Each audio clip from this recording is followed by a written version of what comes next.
नमस्कार दोस्तों, आप सभी का दीपक एजुकेशन प्रयागराज में स्वागत एवं अभिनंदन है। तो दोस्तों, आज मैं आप लोगों के लिए अलंकार नामक टॉपिक लेकर आया हूं। तो देखिए, सबसे पहले अलंकार को समझा जाएगा कि अलंकार को सर्वप्रथम प्रयोग किसने किया था, अलंकार का अर्थ क्या होता है, अलंकार के भेद कितने होते हैं, क्या होता है शब्दालंकार, क्या होता है अर्थालंकार, क्या होता है उभयालंकार।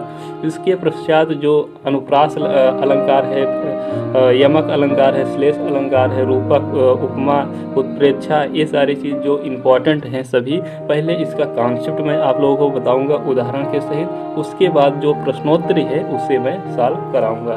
तो देखिए अलंकार, तो अलंकार अलंकार जो है इसका सर्वप्रथम प्रयोग अगर पूछे कि अलंकार का सर्वप्रथम प्रयोग किसने किया था, तो अलंकार का सर्वप्रथम प्रयोग आचार्य भरत मुनि ने किया था। किसने किया था?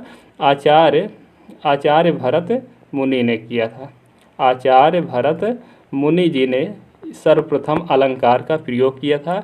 और उन्होंने कहाँ पर? नाट्यशास्त्र किसने लिखा था? आचार्य भरत मुनि महोदय जी ने लिखा था। और उसी नाट्यशास्त्र में उन्होंने बताया था कि जो अलंकार है, अलंकार की संख्या कितनी है, तो अलंकार की संख्या उन्होंने 4 बताई थी। कितनी बताई थी? 4 बताई थी।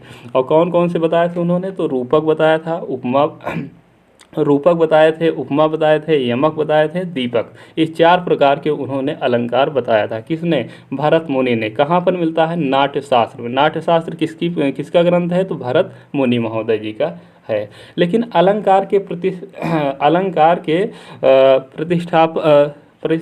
प्रतिष्ठापक आचार्य भामा को माना जाता है। किसको माना जाता है?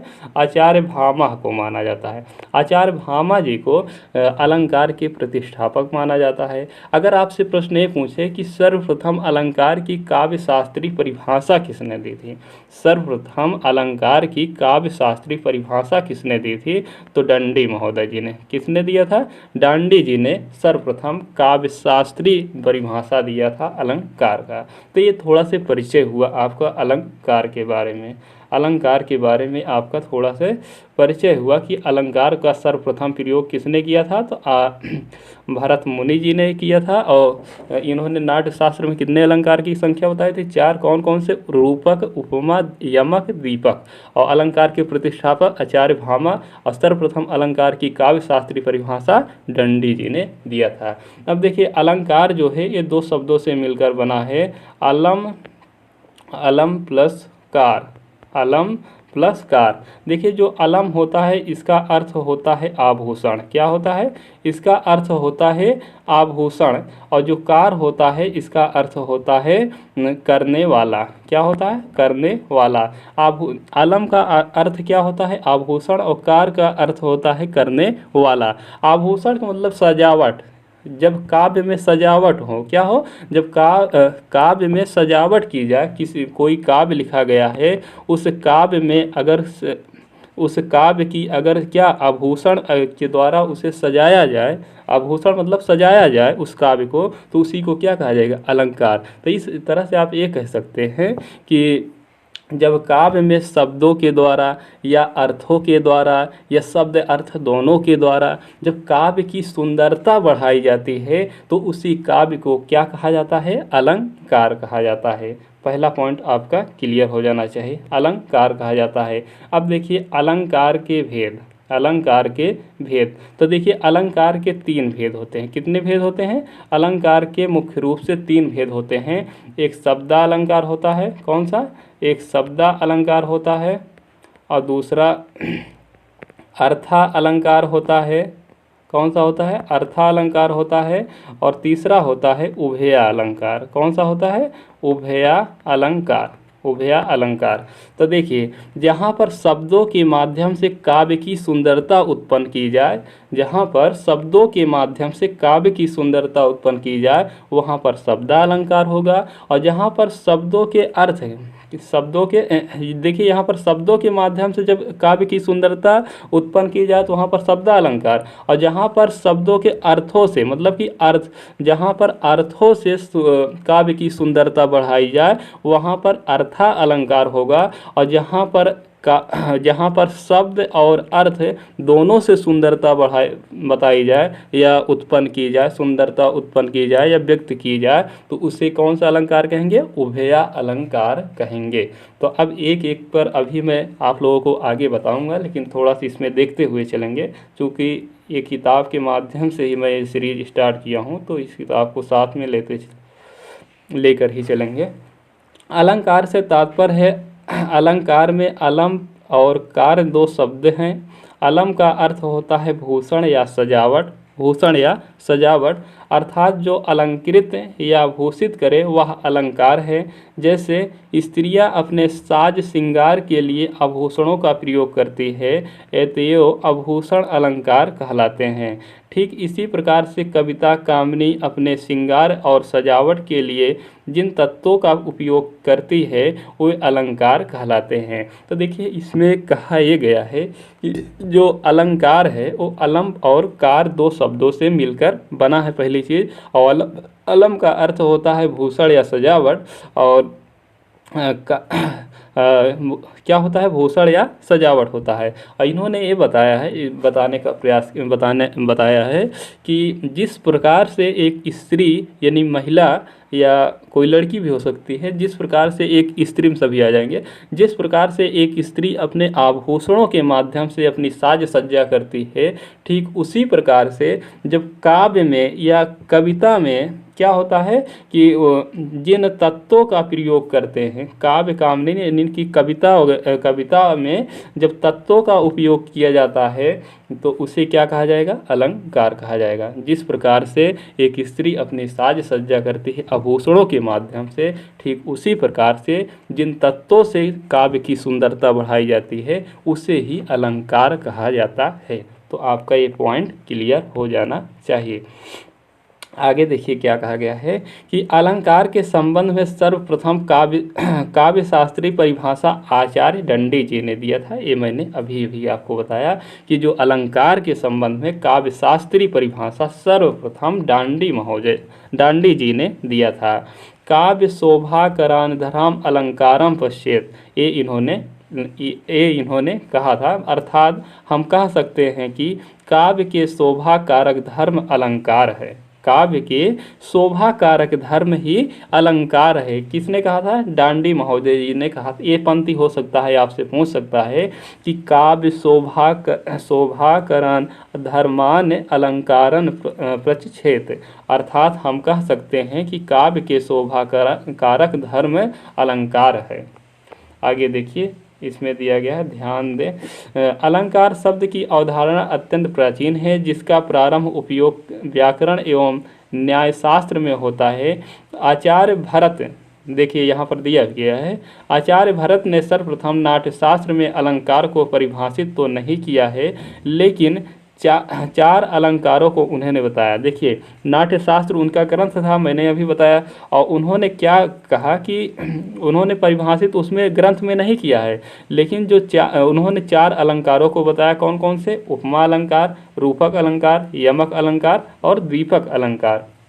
द्वीपक अलंकार, तो उपमा, रूपक, यमक और दीपक अलंकार का उन्होंने उल्लेख किया है। हिंदी के कवि केशवदास, हिंदी के जो कवि हैं वो केशवदास जी अलंकारवादी कवि हैं। मतलब ये जो केशवदास जी हैं इन्हें अंकारवादी कवि कहते हैं। ठीक है, कवि कहते। देखिए अलंकार वाणी के श्रृंगार है। भाषा और साहित्य का सारा कार्य व्यापार शब्द अर्थ पर निर्भर है।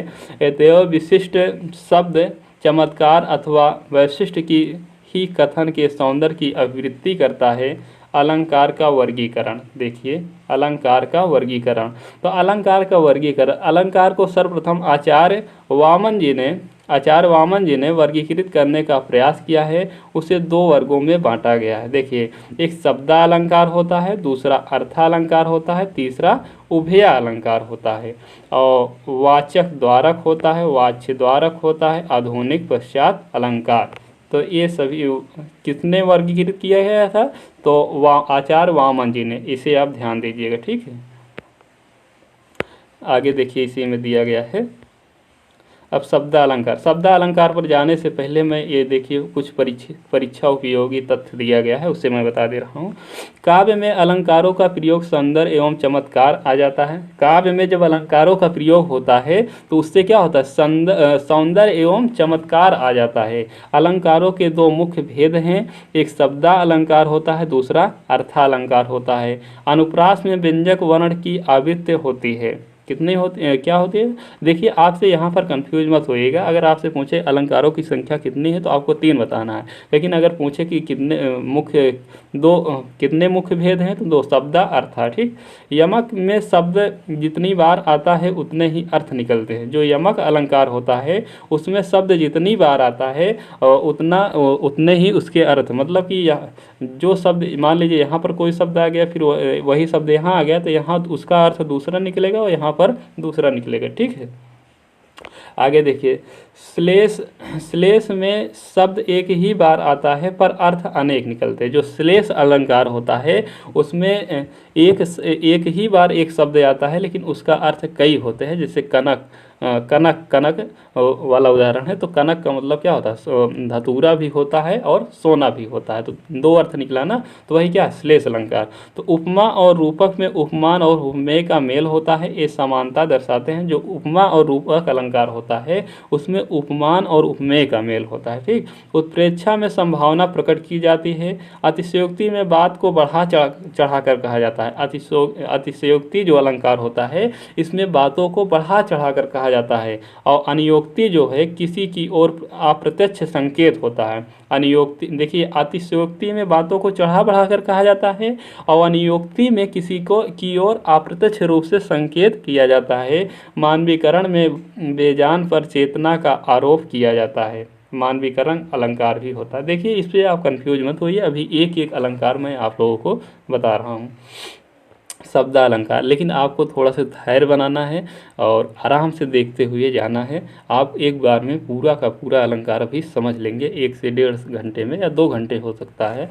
तो समय के लिए आप टेंशन मत लीजिए, समय जितना लगेगा एक ही क्लास में क्योंकि मैं एक ही संकल्प लिया था फर्स्ट दिन कि 25 दिन में आपकी पूरी हिंदी कंप्लीट कराऊंगा, तो पूरी हिंदी मैं कंप्लीट कराऊंगा। एक क्लास वो आधे घंटे की भी हो सकती है, 1 घंटे की भी हो सकती है, 2 घंटे की भी हो सकती है, इसमें कोई संदेह नहीं है। ठीक है, तो देखिए सबसे पहले है शब्दा अलंकार। तो मैंने अलंकार के भेद बताया था, जैसे शब्दा अलंकार, अर्थालंकार, उभय अलंकार। तो उनमें से सबसे पहला जो है वो शब्दा अलंकार है। तो शब्दा अलंकार वो अलंकार होते हैं जहाँ शब्द विशेष के ऊपर अलंकार निर्भरता हो।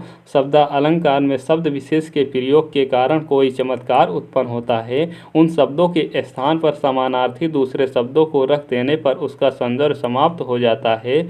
वह बांसुरी की ध्वनि कानि पर कुल कानि हियो ताज भाजती है। तो देखिए ये उदाहरण जो दिया गया है ये शब्द अलंकार का ही है। तो देखिए शब्द अलंकार का मतलब ये होता है जहाँ किसी काव्य पंक्ति में शब्दों के द्वारा सुंदरता प्रकट की गई हो, वहाँ पर शब्द अलंकार होता है। आपको अच्छे से इस तरह से आप एकदम बिल्कुल आसान भाषा में मैं आपको समझाऊंगा। इसमें जो लिखा रहेगा उससे मैं एक बार आपको पढ़ूंगा, लेकिन आपको बिल्कुल आसान भाषा में समझाऊंगा कि जहाँ किसी काव्य पंक्ति में शब्दों के द्वारा सुंदरता प्रकट की गई हो, वहाँ पर शब्द अलंकार होता है। वहाँ पर शब्द अलंकार होता है। शब्द में हो सकते हैं वो शब्द का मतलब ये नहीं कि शब्द ही आए, शब्द का मतलब वर्ण भी हो सकता है, शब्द भी हो सकता है और वाक्य भी हो सकता है।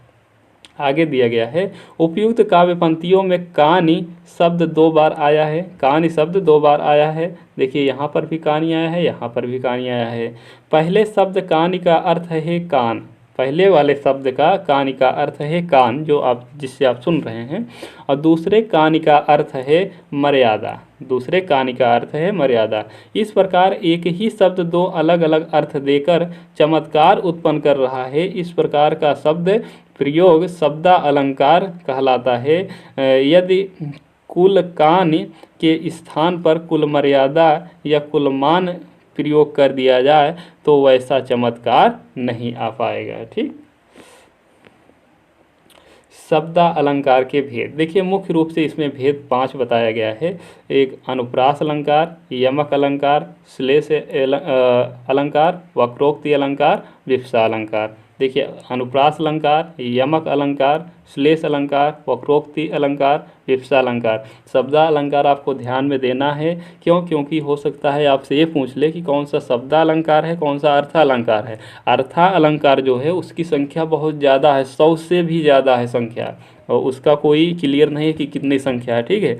लेकिन शब्दा अलंकार थोड़ा सा सीमित है, मतलब इसमें आप इस पांचों को ध्यान में दिए रहेंगे, तो ताकि आपसे चाहे जैसे प्रश्न घुमा कर पूछे, मान लीजिए हो सकता है प्रश्न ये घुमा के दे दे कि इनमें से कौन सा शब्दा अलंकार है या इनमें से कौन सा अर्थालंकार है, तो आप अगर शब्दा अलंकार याद रहेगा आपको कि अनुप्रास होता है, यमक होता है, श्लेष होता है, वक्रोक्ति होता है, विवक्षा होता है, तो अगर ये याद है तो ठीक है। अगर इनमें से कोई पूछ रहा है तो ये शब्दा अलंकार हो जाएगा, नहीं तो बाकी सब अर्थालंकार हो जाएगा, ठीक। आइए अब एक एक अलंकार पर बात करेंगे। अनुप्रास अलंकार, सबसे पहले अनुप्रास अलंकार परिभाषा। जिस रचना में व्यंजनों की बार बार आवृत्ति हो, क्या कहा जा रहा है? क्या कहा जा रहा है कि जिस रचना में व्यंजनों की बार बार आवृत्ति हो, व्यंजनों की बात हो रही है, व्यंजनों की बार बार आवृत्ति के कारण चमत्कार उत्पन्न हो, वहाँ अनुप्रास अलंकार होता है। तो इसमें ये कहा जा रहा है कि जिस भी रचना में व्यंजनों की बार बार आवृत्ति के कारण चमत्कार उत्पन्न हो, वहाँ पर अनुप्रास अलंकार होता है। कौन सा होता है? वो अनुप्रास अलंकार होता है। या यह कह सकते हैं आप, जहाँ किसी काव्य पंक्ति में वर्णों की आवृत्ति बार बार होती है उसे अनुप्रास अलंकार कहते हैं, ठीक। वर्णों की आवृत्ति बार बार जहाँ पर हो उसे अनुप्रास अलंकार कहते हैं। अब देखिए दिया गया है, उदाहरण में दिया गया है कि कान कानन कुंडल मोर, कौन सा दिया गया है? कुल कानन कुंडल मोर पंख, उर्पे बनमाल विराजत है। तो देखिए यहाँ पर देखिए का यहाँ पर क्या हो रहा है? वर्णों की आवृत्ति हो रही, का वर्ण की आवृत्ति हो रही बार। देखिए कुल है, यहाँ पर कुल है, कानन है, कुंडल है, यहाँ पर का वर्ण की आवृत्ति हो रही है, यहाँ पर का वर्ण की आवृत्ति हो रही है, इसलिए कौन सा अलंकार होगा? अनुप्रास अलंकार होगा। देखिए यहाँ पर दिया भी गया है, इस काव्य पंक्ति में का वर्ण 3 बार आया है, बा वर्ण की 2 बार आवृत्ति होने से चमत्कार आ गया। देखिए यहाँ पर बा, ठीक। तो इसलिए ये अनुप्रास अलंकार होगा। तो आपको एक पॉइंट क्लियर हो जाना चाहिए कि जहाँ पर वर्णों की आवृत्ति हो, क्या हो? वर्णों की आवृत्ति हो, वहाँ पर कौन सा अलंकार होगा? तो अनुप्रास अलंकार होगा। अगला देखिए दिया गया है छोड़ती है, गोरती है या चोरटी है अहीर की। तो देखिए यहाँ पर टी, देखिए टी यहाँ पर टा वर्ण क्या हुआ है? इस पंक्ति में अंतिम वर्ण टा की 1 से अधिक बार आवृत्ति हुई के होने के कारण चमत्कार उत्पन्न है। तो जहाँ पर वर्णों की आवृत्ति हो वहाँ पर कौन सा होगा? तो अनुप्रास अलंकार होगा। सुरभित सुंदर सुखद सुमन तुम पर खिलते हैं। तो देखिए यहाँ पर सा ये सभी आए हैं ना। तो इस काव्य पंक्ति में पास प्रयुक्त सुरभित, सुंदर, सुखद और सुमन शब्दों में सा वर्ण की आवृत्ति हुई है, इसलिए ये अनुप्रास अलंकार होगा। विभव सालनी विषव पालनी दुख हत्री है, भय निवारणी शांति कारिणी सुख कर्त्री। तो देखिए यहाँ पर आप देखेंगे तो यहाँ पर देखिए सबसे पहले नावर्ण और यहाँ पर देखिए अणवर्ण और अणावर्ण। तो ये देखिए वर्णों की क्या आवृत्ति हो रही है। इस पंक्ति में पास प्रयुक्त होने वाली विभवशालिनी और विश्वपालिनी अंतिम वर्ण न और भय निवारणी और शांत कारिणी में अणा की आवृत्ति हुई है, इसलिए कौन सा अलंकार होगा? तो कौन सा अलंकार होगा? अनुप्रास अलंकार होगा। अन्य उदाहरण में देखिए, जो खग हौ तो बसरो करो मिली, कालिंदी कूल कदम्ब की डारन। तो यहाँ पर देखिए का की आवृत्ति हुई है, का की आवृत्ति हो रही है, इसीलिए यहाँ पर अनुप्रास अलंकार होगा। कंकन किंकन नुपुर धुनि सुन, कहत लखन सन राम हृदय गुण। तो यहाँ पर देखिए का वर्ण की हुई है, फिर उसके बाद ना वर्ण की भी हुई है। यहाँ पर देखिए सन और गुनी में भी, और यहाँ पर ध्वनि और सुनी में भी न वर्ण की आवृत्ति हुई है, इसलिए कौन सा अलंकार होगा? तो इसलिए कौन सा अलंकार होगा? तो अनुप्रास अलंकार होगा। मुद्रित मुदित महीपति मंदिर आए, सेवक सचिव सुमंत बुलाए। तो देखिए यहाँ पर मा वर्ण मा वर्ण मा वर्ण, ठीक, मा वर्ण, और इधर देखिए सा वर्ण सा वर्ण सा वर्ण। देखिए सा और मा वर्णों की क्या हो रही है? आवृत्ति हो रही है, इसलिए यहाँ पर अनुप्रास अलंकार होगा। तो आपको ये पॉइंट आपको अब क्लियर हो जाना चाहिए कि जो जहाँ पर वर्णों का क्या, जहाँ पर वर्णों का क्या हो, आवृत्ति हो, वहाँ पर अनुप्रास अलंकार होता है। संसार की सामर स्थली में धीरता धारण करो। तो देखिए यहाँ पर सा और यहाँ पर धा धा, ठीक, तो यहाँ पर आवृत्ति हुई है। विमल वाणी ने वीणा ली, कमल कोमल कर श्रुपित। तो देखिए यहाँ पर वा की आवृत्ति हुई है। तारिन तनुजा तट तमाल, तरुवर बहु छाय। तो यहाँ देखिए ता वर्ण की क्या हुई है? आवृत्ति हुई है। बंदऊ गुरु पद पदुम परागा, सुरचि सुवास सरस अनुरागा। तो देखिए यहाँ पर कौन कौन सा, यहाँ पर पा और यहाँ पर सा की आवृत्ति हुई है, इसलिए कौन सा? अनुप्रास अलंकार हो। तो अनुप्रास अलंकार आपको क्लियर हो गया होगा कि जहाँ पर वर्णों की आवृत्ति हो उसे अलंकार कहते हैं। देखिए अलंकार के भेद भी होते हैं, 5 भेद होते हैं। पहला होता है छेकानुप्रास, दूसरा होता है वृत्त्यानुप्रास, तीसरा होता है लाटानुप्रास, चौथा होता है श्रुत्यानुप्रास, और 5वां होता है अंत्यानुप्रास, ठीक। तो देखिए पहला आइए छेका अनुप्रास। तो छेका अनुप्रास, छेक का अर्थ है वाक्य चतुर, अर्थात वाक्य से परिपूर्ण एक या एक से अधिक वर्णों की आवृत्ति हो तो वहाँ पर छेका अनुप्रास, मतलब कि जहाँ एक से अधिक वर्णों की आवृत्ति हो वहाँ पर छेका अनुप्रास होगा। इस करुणा कलित हृदय में क्यों विकल रागनी बजती। तो देखिए यहाँ पर का की क्या हो रही है? का की आवृत्ति हो रही है, इसलिए यहाँ पर छेका अनुप्रास। तो जहाँ पर एक वर्णों से अधिक वर्णों की क्या हो? आवृत्ति हो, वहाँ पर छेका अनुप्रास होता है। आगे देखिए उपयुक्त पंथ में देखिए का वर्ण की आवृत्ति हुई है, ठीक, एक बार से अधिक, एक बार है, क्रम से एक बार है, वर्ण की आवृत्ति क्रम से एक बार है, तो छेका अनुप्रास। तो छेका अनुप्रास में आपने देखा कि एक या एकाधिक वर्णों की आवृत्ति को छेका अनुप्रास कहते हैं। आगे देखिएगा, आगे उदाहरण दिया गया है। आमी भूरिमय चूरन चारु, समन सकल भव रुज परिवारु। तो देखिए यहाँ पर माँ की आवृत्ति हुई है ना, माँ की आवृत्ति हुई है, और यहाँ पर सा की आवृत्ति हुई है, ठीक। तो यहाँ मा रा सा रू की आवृत्ति भाव होने के कारण छेकानुप्रास होगा। अब अगला देखिए वृत्तानुप्रास होगा। कौन सा? वृत्तानुप्रास, जहाँ एक या अनेक व्यंजनों की अनेक बार स्वरूपता व क्रमता आवृत्ति हो वहाँ पर वृत्त्या अनुप्रास होता है। कौन सा होता है? वृत्त्या अनुप्रास होता है। या आप ये कह सकते हैं जहाँ एक वर्ण की आवृत्ति अनेक बार होती है वहाँ पर क्या होता है? वृत्त्या अनुप्रास होता है, वहाँ पर वृत्त्या अनुप्रास होता है। तो देखिए तो यहाँ पर एक वर्ण की आवृत्ति अनेक बार होती है। कलावती केलिवती कलिंदजा, कंकन किंकिनी नुपुर धुनि सुन, कहत लख। देखिए इसमें सब में सभी में है कहत लखन सन राम हृदय गुण, चरण चोट चटकल चकोट।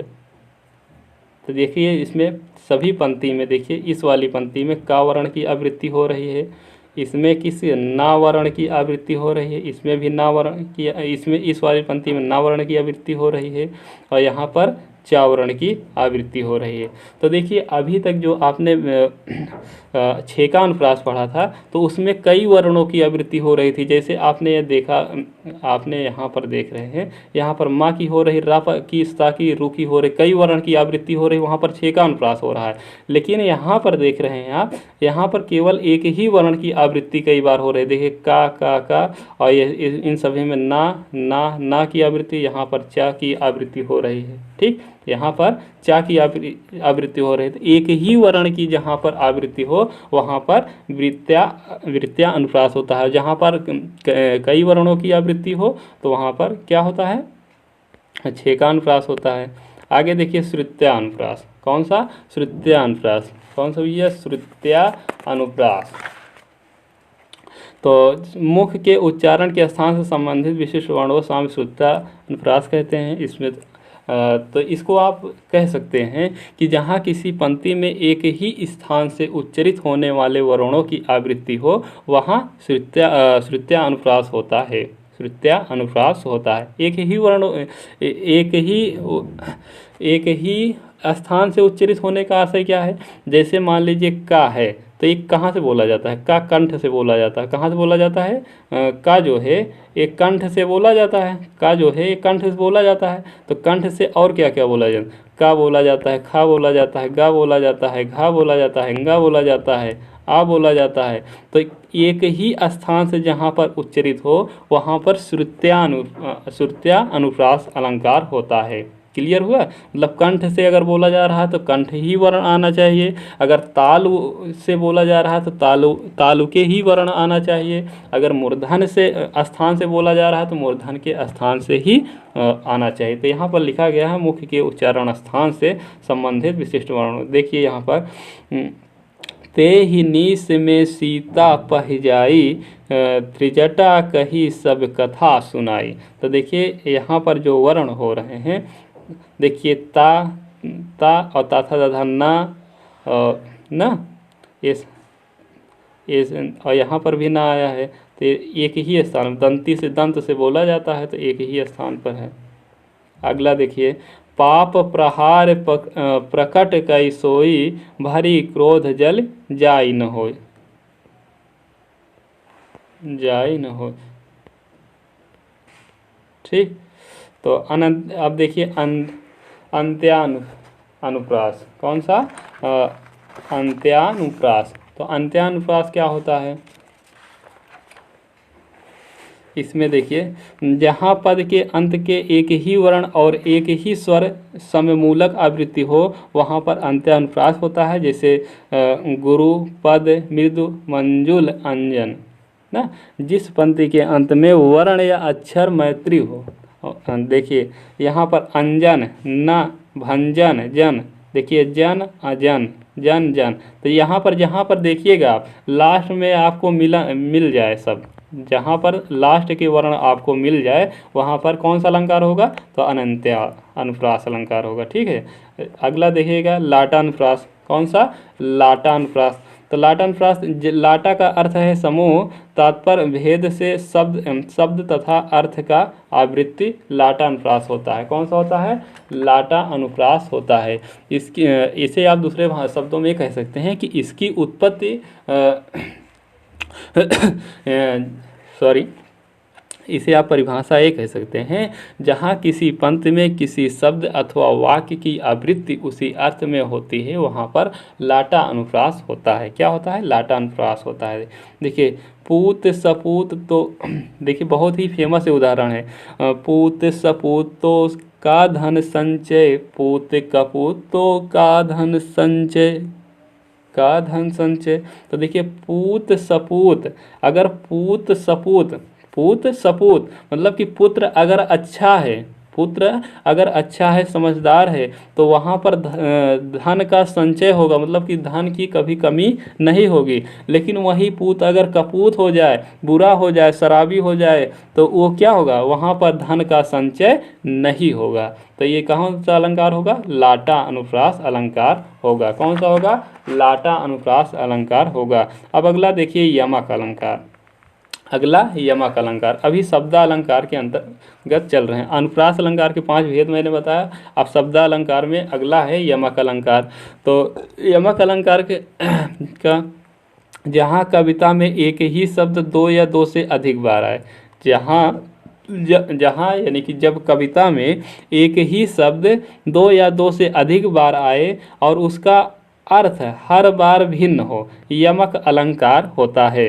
देखिए जैसे कहें कभी बेन बेन कहें कभी बेन बेन ब्याल की चुराई लीनी, रति रति शोभा सब रति के शरीर की।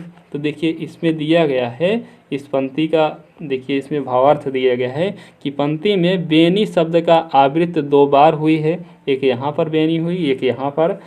पहली प्रयुक्त बेनी शब्द का अर्थ कवि का नाम है। इस वाले शब्द का ये जो बेनी लिखा है कवि का नाम है। और दूसरी बार प्रयुक्त बेनी शब्द का अर्थ है चोटी। क्या है? चोटी। इसी प्रकार दूसरी पंक्ति में प्रयुक्त रति शब्द 3 बार प्रयुक्त हुई है। देखिए यहाँ पर रति रति रति, ठीक। तो पहली बार प्रयुक्त रति का अर्थ रति ही है, जो श्रृंगार रस में आप पढ़ते हैं का अर्थ है। और रति के समीप जरा सी, और दूसरे स्थान पर प्रयुक्त रति का अर्थ है कामदेव की परम सुंदर पत्नी। कामदेव की सुंदर पत्नी अर्थ है। और प्रकार बेनी और रति शब्दों के आवृत्ति चमत्कार उत्पन्न कर रहे हैं, इसलिए कौन सा होगा? यमक अलंकार। तो आपको ये ध्यान देना है कि जहाँ पर शब्द 2 या 2 से अधिक बार, जहाँ पर यहाँ पर देखिए वहाँ पर अनुप्रास में वर्णों की आवृत्ति हो रही थी, लेकिन यहाँ पर क्या हो रहा है? शब्दों की आवृत्ति हो रहा है। शब्दों की आवृत्ति हो रहा है, लेकिन यहाँ पर आपको ध्यान देना है कि जैसे यहाँ पर आया, यहाँ पर कोई शब्द आया, जैसे यहाँ पर बेनी आया तो यहाँ का बेनी का अर्थ क्या हो गया? बेनी कवि हो गया। लेकिन यहाँ वाले बेनी का अर्थ क्या हो गया? चोटी हो गया। क्या हो गया? चोटी हो गया। तो इस प्रकार से आप ये कह सकते हैं कि यमक अलंकार वह होता है जहाँ पर शब्दों की आवृत्ति तो होती है, लेकिन हर बार शब्द का अर्थ चेंज हो जाता है। क्या होता है? हर बार शब्द का अर्थ चेंज हो जाता है। काली घटा की घमंड घटा नभमंडल तारक बिंद खिले। तो देखिए बहुत ही फेमस यमक अलंकार का उदाहरण है काली घटा का घमंड घटा। काली घटा का घमंड घटा नभमंडल तारक बिंद खिले। तो उपयुक्त पंक्ति में शरद के आगमन और सौंदर्य का चित्रण किया गया है। वर्षा बीत गई है, शरद ऋतु आ गई है। काली घटा का घमंड घटा है। घटा का शब्द के 2 भिन्न अर्थ है। घटा का एक तो अर्थ है काले बादल, दूसरे घटा का अर्थ है कम होना, कम हो गया। और घटा शब्द ने इस पंक्ति में सौंदर्य उत्पन्न किया, इसलिए यहाँ पर कौन सा होगा? यमक अलंकार होगा। आगे उदाहरण दिया गया है, भजन कहियो ताते भजियो, भाजियो ना एको बार, दूरी भजन जाते कहियो, सो तू भजियो गंवार। तो यहाँ प्रस्तुत दोहे में भजन और भजियो शब्दों की आवृत्ति हुई है। भजन शब्द के 2 अर्थ है। भजन शब्द का भजन पूजन, और भजन शब्द का भाग जाना। एक का अर्थ है भजन पूजन, दूसरे भजन का अर्थ है भाग जाना। इसी प्रकार भाजियों के भी 2 अर्थ हैं। एक भाजियों का अर्थ है भजन किया, और दूसरे भाजियों का अर्थ है भाग गया। इसी प्रकार भजन और भाजियों शब्दों की आवृत्ति इस दोहे में चमत्कार उत्पन्न कर दिया। कवि अपने मन को क्या कर रहा है? कवि अपने मन को फटकारता हुआ कहता है हे मेरे मन, जिस परमात्मा का मैंने तुझे भजन करने को कहा तो उससे भाग खड़ा हुआ, और जिन विषय वासनाओं से भाग जाने के लिए कहा तो उन्हीं की आराधना करता रहा। इस प्रकार इस भिन्नार्थक शब्दों की आवृत्ति ने इस दोहे में सौंदर्य उत्पन्न किया। अलंकार कौन सा अलंकार होगा? तो यमक अलंकार होगा। यमक अलंकार होगा। अन्य उदाहरण में देखिए, कनक कनटते सौगुनी, मादकता अधिकाय, वा खाए बौराय जग या पाए बौरा। तो देखिए कनक ते सौगुनी, मादकता अधिकाय। मादकता अधिकार। कनक का तो अर्थ होता है सोना, और एक कनक का अर्थ होता है धतूरा। एक कनक का अर्थ होता है सोना और दूसरे कनक का होता है अर्थ धतूरा। तो यहाँ पर देखिए, कनक कनक ते 100 गुनी मादकता अधिकार, वा खाए बौराए जाए या पाए बौराए। तो देखिए, अगर सोना बहुत ज़्यादा अगर पा जा रहा है कोई व्यक्ति, तब भी वो बौरा जाता है। और पहले कनक का अर्थ सोना मान लीजिए अगर, और दूसरे कनक का अर्थ अगर धतूरा मान लीजिए, अगर धतूरा भांग वगैरह भी अगर कोई पी लेता है, तब भी वो क्या जाता है, बौरा जाता है। इसीलिए शिव शंकर जी को क्या कहा जाता है, बौरा हवा कहते थे ना। तो कनक कनक कनक कनक ते 100 गुनी मादकता अधिकार, वा खाए बौराय जग या पाए बौराय। कनक का अर्थ पहले का सोना होता है, दूसरे का धतूरा होता है। अगला देखिए, माला फेरत जुग भया, फिरा न मान का फेर, कर का मन का डार दे, मन का फेर। यहाँ पर मनका का अर्थ है माला का दाना, और दूसरे मनका का अर्थ है हृदय का।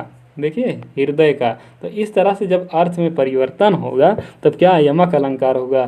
जे 3 बेर खाती थी, ते 3 बेर खाती है। बहुत ही फेमस अलंकार का, यमक अलंकार का उदाहरण। जे 3 बेर खाती थी, ते 3 बेर खाती है। 3 बेर का अर्थ पहली बार 3 बार खा रही है। दूसरे वाले 3 बेर का मतलब 3 बेर के दाने, 3 बेर के दाने, जो आप बैर कहते हैं ना, जो हाँ, बैर। तो ठीक, ये यमक अलंकार। श्लेष अलंकार शुरू करने से पहले देखिए, यहाँ पर कुछ परीक्षा उपयोगी पॉइंट दिया है, उसे मैं बता देता हूँ। भारत के सम भारत है तो अनव्यय है। पूत कपूत तो क्यों धन संचय, पूत सपूत तो क्यों धन संचय। तो कौन सा है, लाटन फ्रास। और उस तस्वीर से लंबे थे देवदार जो 4 खड़े थे, प्रतीक। रहीमन पुत्री श्याम, मनहु जलज मधुकर लसय, उत्प्रेक्षा अलंकार।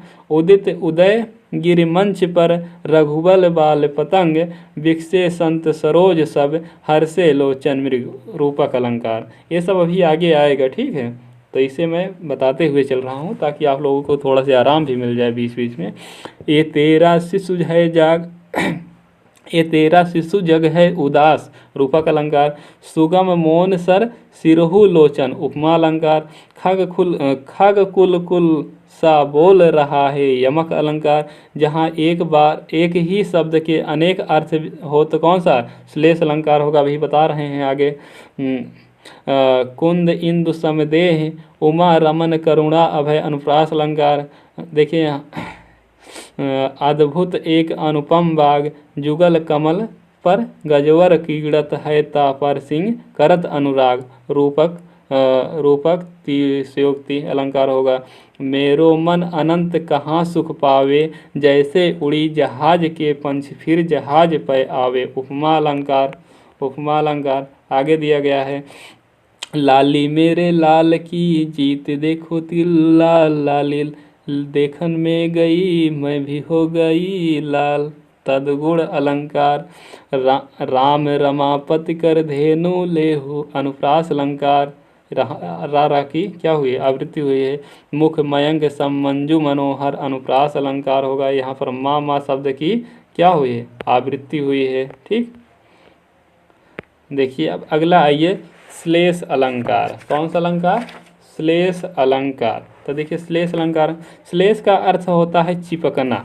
श्लेष का अर्थ होता है चिपकना। जहाँ एक शब्द एक ही बार आवे, जहाँ पर एक शब्द एक ही बार प्रयुक्त होने पर 2 अर्थ दे। वहाँ पर देखिए, यमक अलंकार में शब्दों की आवृत्ति हो रही थी और अलग अलग अर्थ दे रहे थे। लेकिन यहाँ पर क्या हो रहा है, एक शब्द एक ही बार प्रयुक्त होने पर 2 अर्थ दे, वहाँ श्लेष अलंकार होता है। दूसरों शब्दों में जहाँ एक ही शब्द से 2 अर्थ चिपके हो, वहाँ क्या होता है, श्लेष अलंकार होता है। जहाँ किसी पंक्ति में एक ही शब्द अनेक अर्थों में प्रयुक्त हो, वहाँ श्लेष अलंकार होता है। ये आप मेरी भाषा में समझिए। उदाहरण के लिए देखिए दिया गया है चारण धरत चिंता करत, फिर चितवत चहु ओर, सुबिरन को ढूंढत फिरत, कवि व्यभिचारी चोर। तो देखिए यहाँ पर आया है सुबिरन शब्द। कौन सा आया है? सुबिरन शब्द। तो दोहे की दूसरी पंक्ति में सुबिरन शब्द का प्रयोग किया गया है, जिसे कवि व्यभिचारी और चोर तीनों ढूंढ रहे हैं। इस प्रकार एक शब्द सुबिरन के यहाँ 3 अर्थ हो रहे हैं। कौन से? सुबिरन के यहाँ पर 3 अर्थ हो रहे हैं। कौन कौन से? कवि सुबिरन का अर्थ अच्छे शब्द, व्यभिचारी सुबिरन का अर्थ अर्थात अच्छा रूप रंग, और चोर भी सुबिरन का अर्थ स्वर्ण ढूंढ रहा है, मतलब कि सोना ढूंढ रहा है। तो यहाँ पर कौन सा अलंकार होगा? तो श्लेष अलंकार होगा। देखिए यहाँ पर सुबिरन शब्द था, इसका 3 अर्थ निकल रहा है। कवि के अनुसार तो अच्छा शब्द निकल रहा सुबिरन, और व्यभिचारी के अनुसार सुबिरन का अर्थ रूप रंग, अच्छा रूप रंग निकल रहा है। लेकिन जो चोर है, चोर के अनुसार सुबिरन का अर्थ क्या? सोना ढूंढ रहा है, ये निकल रहा है अर्थ। मंगन को देखी पट देत बार बार, मंगन को देखी पट देत बार बार। इस पंक्ति में कवि पट का मतलब क्या होता है? वस्त्र भी होता है और किवाड़ भी होता है। पत्र का अर्थ 2 होता है, एक वस्त्र भी होता है और 2 किवाड़ होता है। ठीक, किवाड़ भी, दरवाजा जिसे आप कहते हैं वही किवाड़। ठीक, अब देखिए आगे दिया गया है कि पहला अर्थ वह व्यक्ति किसी याचक को देखकर उसे बार बार वस्त्र देता है, और दूसरा अर्थ है वह व्यक्ति याचक को देखते ही दरवाजा बंद कर लेता है। ये तो श्लेष अलंकार है। कौन सा? श्लेष अलंकार है। अन्य उदाहरण में देखिए जो फेमस है, मधुवन की छाती को देखो सूखी कितनी इसकी कालियाँ, मधुवन की छाती को देखो सूखी कितनी इसकी कालियाँ। कालिया देखिए यहाँ पर कालिया शब्द, खिलने से पूर्व फूल की दशा को कलिया कहते हैं। आप गांव से अगर बिलोंग करते हैं तो आप समझ रहे हैं, कलियाँ कहते हैं, कली कहते हैं। कब? खिलने से पूर्व फूल की दशा को, जब फूल खिला नहीं होता है तो उसे क्या कहते हैं? कलिया कहते हैं। यौवन से पहले की अवस्था को भी कलिया कहते हैं, मतलब जो बालिका होती हैं उन्हें क्या कहा है? कलिया भी कहते हैं। ठीक है, यौवन से पहले। ठीक, तो अगला देखिएगा, जो रहीम गतिदीप की कुल कपूत गति सोय, बारे उजियारो करे बढ़े अंधेरो हो। तो यहाँ देखिए बारे जो शब्द है, यहाँ पर बचपन में, जलाने पर, यहाँ पर बड़ा होने पर, बुझने पर 2 अर्थ दे रहा है ना। अगला देखिएगा, विमाता बन गई आंधी भयावह, हुआ चंचल ना फिर श्याम धनवा। तो यहाँ मैथिली शरण गुप्त जी ने लिखा था। इस पंक्ति में श्यामधर 2 अर्थ है, राम और काले बादल। विमाता कैकई प्रबल आंधी बन जाने पर भी श्याम घन बिखरे नहीं, राम चंचल नहीं हुए। ठीक, अगला को घटी ए विष भानुजा हुए हलधर के वीर। तो इस पंक्ति में विषभानुजा और हलधर में श्लेष है। इसका अर्थ राधा और रा का अर्थ भंग करके अर्थ किया जाए बैल का वाहन। ठीक, अब देखिए वक्रोक्ति अलंकार क्या होता है? तो जहाँ बात किसी एक आशय से कही जाए, वक्रोक्ति अलंकार देखिए, जहाँ बात किसी एक आशय से कही जाए और सुनने वाला उसे भिन्न दूसरा अर्थ लगा दे, वहाँ वक्रोक्ति अलंकार होता है। जैसे अगर आप लोग अगर कपिल शर्मा का शो सुने होंगे, देखे होंगे, तो वहाँ पर वो व्यक्ति बोलता है कुछ और सुनने वाले उसका अर्थ कुछ और समझते हैं। तो बस ऐसे ही शब्दों को कौन सा? वक्रोक्ति अलंकार कहते हैं। ठीक है, मतलब कहा कुछ जाए और सुनने वाला उसका अर्थ कुछ और समझ ले, तो वही वक्रोक्ति अलंकार होता है। वही क्या होता है? वक्रोक्ति अलंकार होता है। उदाहरण में देखिए, कैसो सुधी बात में बतरन टेढ़ो भाव, वक्रोक्ति तासो कहें सही सभे कबीराय। अगला को तुम है घनश्याम हम, तो बरसों कित जाए, नहीं मनमोहन है प्रिय, फिर क्यों पकड़त पाए। ठीक, पकड़त पाए। देखिए, जब अत्यंत आदर के साथ एक शब्द अनेक बार आवृत्ति हो तो वहाँ पर विवक्षा अलंकार होता है। कौन सा? विवक्षा अलंकार होता है। एक शब्द बहुत बार जहाँ अति आदर सो होय, ताही विवक्षा कहत हैं कवि कोविद सब होय। मतलब कि जहाँ पर अत्यंत आदर के साथ एक शब्द की अनेक बार आवृत्ति तो हो तो वहाँ पर कौन सा अलंकार होगा? तो विवक्षा अलंकार होगा। कौन सा अलंकार होगा? विवक्षा अलंकार होगा। ठीक है। उदाहरण दिया गया, हाँ हाँ इन्हें रोकन को टोक न लगाओ तुम, यहाँ हाँ पुनरुक्ति द्वारा गोपियों का विरह जनित आवेग व्यक्त होने पर विवक्षा अलंकार होता है।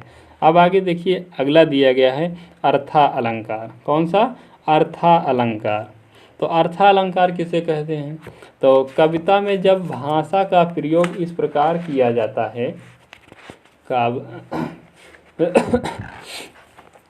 कविता में जब भाषा का प्रयोग इस प्रकार किया जाता है कि अर्थ में समृद्धि और चमत्कार उत्पन्न हो जाए, उसे अर्था अलंकार कहते हैं। अर्था अलंकारों में सादृश्य प्रधान अलंकार मुख्य अलंकार दिया गया है, जैसे उपमा अलंकार, रूपक अलंकार, उत्प्रेक्षा अलंकार, अतिशयोक्ति अलंकार, अन्योक्ति अलंकार, संदेह अलंकार, भ्रांतिमान अलंकार, दीपक अलंकार, विभावना अलंकार, अप्रस्तुत प्रशंसा अलंकार, विरोधाभास अलंकार। इसमें देखिए बहुत सारे अलंकार होते हैं, लेकिन इसमें अब दिया नहीं गया है, सब 100 से अधिक अलंकार होते हैं अर्थालंकार में। ठीक, तो अर्थालंकार का मतलब समझे आप कि जहाँ पर शब्दों के जहाँ पर अर्थ के आधार पर जिस कविता में भाषा के प्रयोग कविता में जब क्या होता है कि अर्थ के आधार पर जब पता किया जाता है तो वहाँ पर अर्था अलंकार, अर्थ के आधार पर क्या होता है, काव्य की सुंदरता बढ़ाई जाती है, वहाँ पर अर्था अलंकार होता है।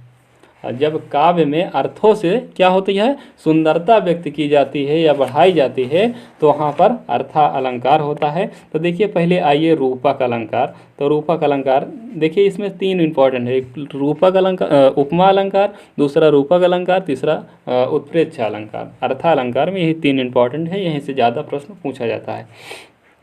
अत्यंत सादृश्य के कारण सर्वथा भिन्न होते हुए भी जहाँ एक वस्तु या प्राणी की तुलना दूसरे प्रसिद्ध वस्तु या प्राणी से की जाती है, वहाँ उपमा अलंकार होता है।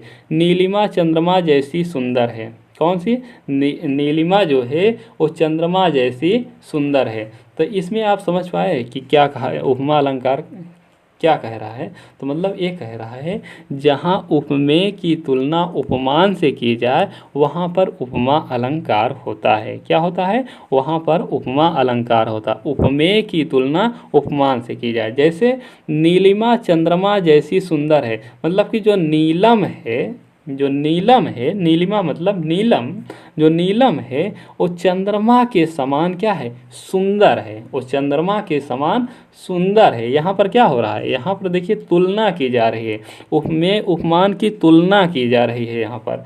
तो देखिए, पंक्ति में नीलिमा और चंद्रमा दोनों सुंदर होने के कारण दोनों सादृश्यता मिलता जुलता बात स्थापित की गई है। दो पक्षों की तुलना करते समय उपमा में निम्नलिखित 4 तत्वों को ध्यान में रखा जाता है। देखिए 4 तत्व कौन कौन से हैं।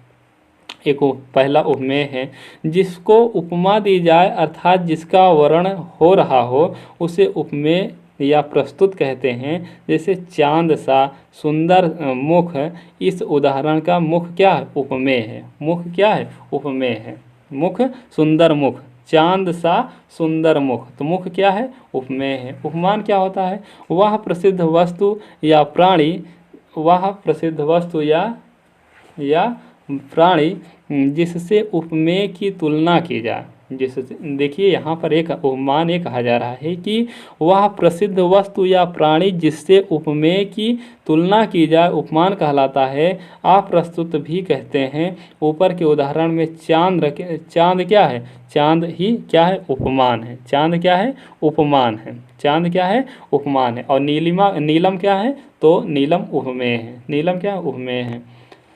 तो दो चीज़ क्लियर हुआ कि नहीं, पहले ये चीज़ बताइए, क्योंकि इसी की उपमा अलंकार यही समझना है। देखिए नीलम चंद्रमा जैसी सुंदर है, तो किसकी तुलना, जिस नीलम की तुलना किससे की जा रही है, चंद्रमा से, चंद्रमा से की जा रही है। तो जिसकी तुलना नीलम की तुलना चंद्रमा से की जा रही है, तो चंद्रमा क्या होगा, चंद्रमा यहाँ पर उपमान होगा। क्या होगा, चंद्रमा उपमान होगा। और नीलिमा क्या होगी, तो उपमेय होगी। क्या होगी, उपमेय होगी। तो आपको क्लियर हो जाना चाहिए, जिसकी तुलना की जाए किसी चीज़ से वो क्या होता है, उपमेय होता है। और जिसका तुलना की जाए वो क्या, उपमान होता है। मतलब चंद्रमा की तुलना किसके की जाए, नीलम से की जा रही है, तो चंद्रमा क्या उपमान है और नीलम क्या, उपमेय है। आगे देखिए साधारण धर्म क्या होता है। उपमेय या उपमान का परस्पर समान या गुण विशेषता व्यक्त करने वाले शब्द साधारण धर्म कहलाते हैं।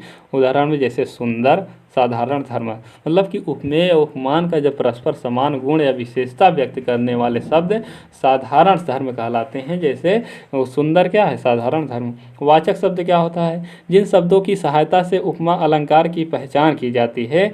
सा, सी, तुल्य, सा, जैसा, ज्यों, सरिस, के समान आदि वाचक शब्द कहलाते। देखिए आपको यही ध्यान देना है एग्जाम में, जब आप एग्जाम में जाएं, अगर आपको कुछ भी नहीं समझ में आ रहा कि इसमें कौन सा अलंकार है कौन सा अलंकार नहीं है, मान लीजिए आपको वहाँ पर माइंड का कार्य नहीं कर रहा है, काम नहीं कर रहा है, तो आपको ये चीज़ ध्यान देना है। अगर आपको सा दिखाई दे दे पंक्ति में, अगर आपको सा दिखाई दे दे, सी दिखाई दे दे, तुल्य दिखाई दे दे, सम दिखाई दे दे, जैसा दिखाई दे दे, ज्यों दिखाई दे दे, सरिस दिखाई दे दे, के समान दिखाई दे दे, अगर ये सब वाचक शब्द अगर आपको दिखाई दे दें तो आप समझ लीजिएगा कि वहाँ पर उपमा अलंकार है। कौन सा, उपमा अलंकार है। वहाँ पर कौन सा अलंकार है, तो वहाँ पर उपमा अलंकार है। उपमा अलंकार है। आगे देखिए दिया गया है, यदि ये चारों तत्व उपस्थित हो तो पूर्ण उपमा होगा। और परंतु कई बार इनमें एक या दो लुप्त भी हो जाते हैं, तब उसे लुप्त उपमा, ये सब टीजीटी पीजीटी में पूछा जाता है। ठीक है, तो टीजीटी पीजीटी में पूछा जाता है पूर्ण उपमा और लुप्त उपमा। ठीक है, जब अगर चारों चीज़ अगर उपमेय, उपमान, साधारण शब्द, वाचक शब्द अगर चारों आ जाएगा तो उसे पूर्ण उपमा कहेंगे। और उसमें से अगर कोई नहीं आएगा तो लुप्त उपमा कहेंगे, लुप्त उपमा कहेंगे। ठीक, देखिए उदाहरण दिया गया है, मखमल के झूल पड़े, मखमल के झूल पड़े हाथी सा टीला। देखिए यहाँ पर क्या आ गया, यहाँ पर वाचक शब्द सा आ गया। आपको इसी से समझना है, सा आ गया इसका मतलब क्या है, यहाँ पर उपमा अलंकार है। ठीक, तो यहाँ पर देखिए उपयुक्त पंक्ति में टीला उपमेय है और मखमल के झूल में हाथी क्या है, उपमान है। वाचक सा वाचक शब्द है, इसमें साधारण धर्म नहीं है, छिपा हुआ है कवि इसका मखमल। ठीक, आगे देखिए दिया गया है, के झूल पड़े हाथी सा टीला, यहाँ विशाल जैसा साधारण लुप्त है, अतएव इस प्रकार के उपमा का लुप्त उपमा अलंकार कहलाता है।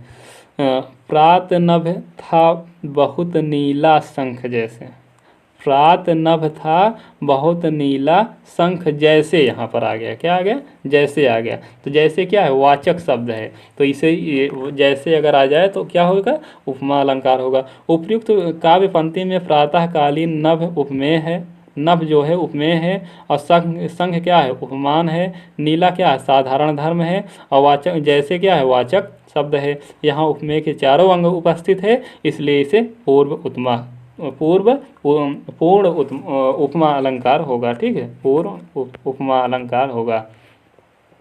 काम सा रूप प्रताप दिनेश सा, सोम सा शील है राम पहिब। देखिए अगर आप कुछ भी अर्थ इसका समझ में नहीं आ रहा है तो जो मैंने अभी आपको बताया है, यहाँ पर देखिए, सा, सी, तुल, सम, जैसा, ज्यों, सरिस, के समान, ये शब्द आप ध्यान देना है बस। सा सी तुल सम जैसा ज्यो सरिस के समान। देखिए सभी में आएगा। देखिए कौन सा उदाहरण है यहाँ पर देखिए।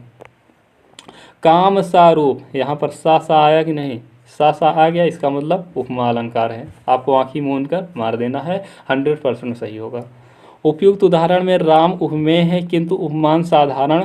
धर्म में उपमान 3 वाचक है। काम सा रूप, दिनेश सा प्रताप, सोम सा शील। इस प्रकार जहाँ उपमेय और उपमान अनेक हो वहाँ पर मालोपमा अलंकार होता है, मालोपमा होते हैं। हुए भी पूर्ण उपमा है क्योंकि यहाँ उपमा के चारों तत्व विद्यमान हैं। ठीक है, तो पूर्व उपमा और लुप्त उपमा में आपको नहीं फंसना है, केवल आपको सा देखना है। क्या क्या देखना है आपको? सा देखना है, सी देखना है, तुल्य देखना है, सम देखना है, जैसा देखना है, ज्यों देखना है, सरिस देखना है, के समान देखना है, बस। अगला उदाहरण, हरिपद कोमल कमल से। देखिए यहाँ पर से आ गया कि नहीं, हरिपद कोमल कमल से आ गया, तो इसका मतलब कौन सा अलंकार होगा? उपमा अलंकार होगा। कौन सा होगा? उपमा अलंकार होगा। हरिपद उपमेय और कमल उपमान, कोमल साधारण धर्म और सवाचक शब्द। हाय फूल सी कोमल बच्ची, यहाँ पर सी आ गया, उपमा अलंकार हो गया। हुई राख थी ढेर, आपको पहचानने में आ गया अच्छे से। ठीक, अब आगे थोड़ा तेजी से चलेंगे। यहाँ देखिए, अरविंद से शिशुबिंद कैसे सो रहा है, सो आ गया। नदियाँ जिनकी ये साथ, सी आ गया। पीपर पात सरिस मंडोला, सरिस आ गया। मुख बाल रवि समलाल होकर, ज्वाल सा आ गया यहाँ पर। कोट कुलिस सम आ गया यहाँ पर। क्या आ गया? सम आ गया। तो इस तरह से आप पहचान लेंगे उपमा अलंकार। अब आइए रूपक अलंकार। कौन सा? रूपक अलंकार। तो रूपक अलंकार जहाँ गुण के अत्यंत समानता के कारण उपमेय ही उपमान का अभेद आरोप कर दिया जाए, वहाँ रूपक अलंकार। मतलब ये कह रहा है कि जहाँ पर उपमेय में उपमान का अभेद आरोप हो वहाँ पर रूपक अलंकार होता है, रूपक अलंकार होता है। ठीक है, रूपक अलंकार होता है। और इसमें पहचानना आपको क्या पहचानना आपको कैसे है? यहाँ पर योजक चिन्ह का प्रयोग होता है। जैसे यहाँ पर देखिए, संत सरोज, लोचन भृंग, यहाँ पर योजक चिन्ह का शब्द का प्रयोग या तो होगा या तो वाचक शब्द का प्रयोग नहीं होता है। अब उपमेय उपमान तो आपको दिखाई देगा, लेकिन वहाँ पर वाचक शब्द नहीं होगा। जो अभी आप देख रहे थे उपमा अलंकार में, उपमा अलंकार का अगर जो वाचक शब्द है वो अगर आपको ना दिखाई दे और उपमेय और उपमान दिखाई दे तो वहाँ पर रूपक अलंकार होगा। दूसरा देखिए, रूपक अलंकार पहचानने का 2 तरीका है। पहला ये है, आपको योजक चिन्ह देखकर लगा देना है रूपक अलंकार। दूसरा पहचानने का तरीका ये है कि अगर उपमा अलंकार में जो जैसे सा था, ज्यों था, जैसे था, ये सब जो वाचक शब्द थे, अगर वो इस पंक्ति में न आए तो वहाँ पर रूपक अलंकार होता है। देखिए, उदित उदय गिरिमंच पर रघुवर बाल पतंग, विकसे संत सरोज सब हरिशय लोचन भृंग। तो यहाँ पर देखिए, वो योजक शब्द दोनों जगह है, तो कौन सा होगा? रूपक अलंकार होगा। इसमें देखिए दिया गया है कुछ, प्रस्तुत दोहे में उदयगिरी पर मंच का, रघुवर पर बाल पतंग सूर्य का, संतों पर सरोज का एवं लोचनों पर भंवरों का अभेद आरोप होने से रूपक अलंकार होता है। रूपक अलंकार हो गया। विषय वारि मनमीन भिन्न नाही, होत कब हो पल एक। देखिए यहाँ पर योजक चिन्ह आ गया कि नहीं? रूपक अलंकार। इस पंक्ति में विषय पर वार का, मन पर मीन मतलब मछली का अभेद आरोप हो रहा है। यहाँ पर आरोप लगाया जा रहा है, रूपक अलंकार होगा। ठीक, रूपक अलंकार होगा। मन सागर मनसा लहरी, बूढ़े बहे अनेक। प्रस्तुत पंक्ति में मन पर क्या है? मन पर सागर का, मनसा मनसा मतलब इच्छा, पर का मतलब लहर का आरोप होने पर रूपक अलंकार। देखिए यहाँ पर योजक चिन्ह है कि नहीं? सब में योजक चिन्ह रहेगा। सिर झुका तूने नियति की, मान ली यह बात, स्वयं ही मुरझा गया तेरा हृदय जल जात। यहाँ पर योजक चिन्ह आया, वो रूपक अलंकार आप लगा के चले आइएगा। ठीक है। शशि मुख पर घूंघट डाले, अंचल में दीप छिपाए, तो वहाँ शशि और मुख में क्या है, योजक चिन्ह है, तो मुख उपमेय और सी से क्या, शशि क्या है, उपमान का आरोप होने से रूपक अलंकार होता है। आप पलक नभ नील नयन विशाल, देखिए ये यहाँ पर तो आ गया, देखिए आप पलक नभ नील नयन विशाल, नील आप पलक नभ नील नयन विशाल, यहाँ पर योजक चिन्ह का प्रयोग नहीं है, इसलिए यहाँ पर रूपक अलंकार होगा। क्या होगा, रूपक अलंकार होगा। यहाँ खुले आकाश पर अपलक विशाल नयन का आरोप किया गया है। अगला देखिए, मैया मैं तो चंद्र खिलौना ले हूँ, मैया मैं तो चंद्र खिलौना ले, बहुत ही फेमस उदाहरण है, हो सकता है आपके एग्जाम में पूछ सकता है, मैया मैं तो चंद्र खिलौना ले हो। तो इसमें क्या होगा, यहाँ देखिए योजक चिन्ह का प्रयोग हुआ है।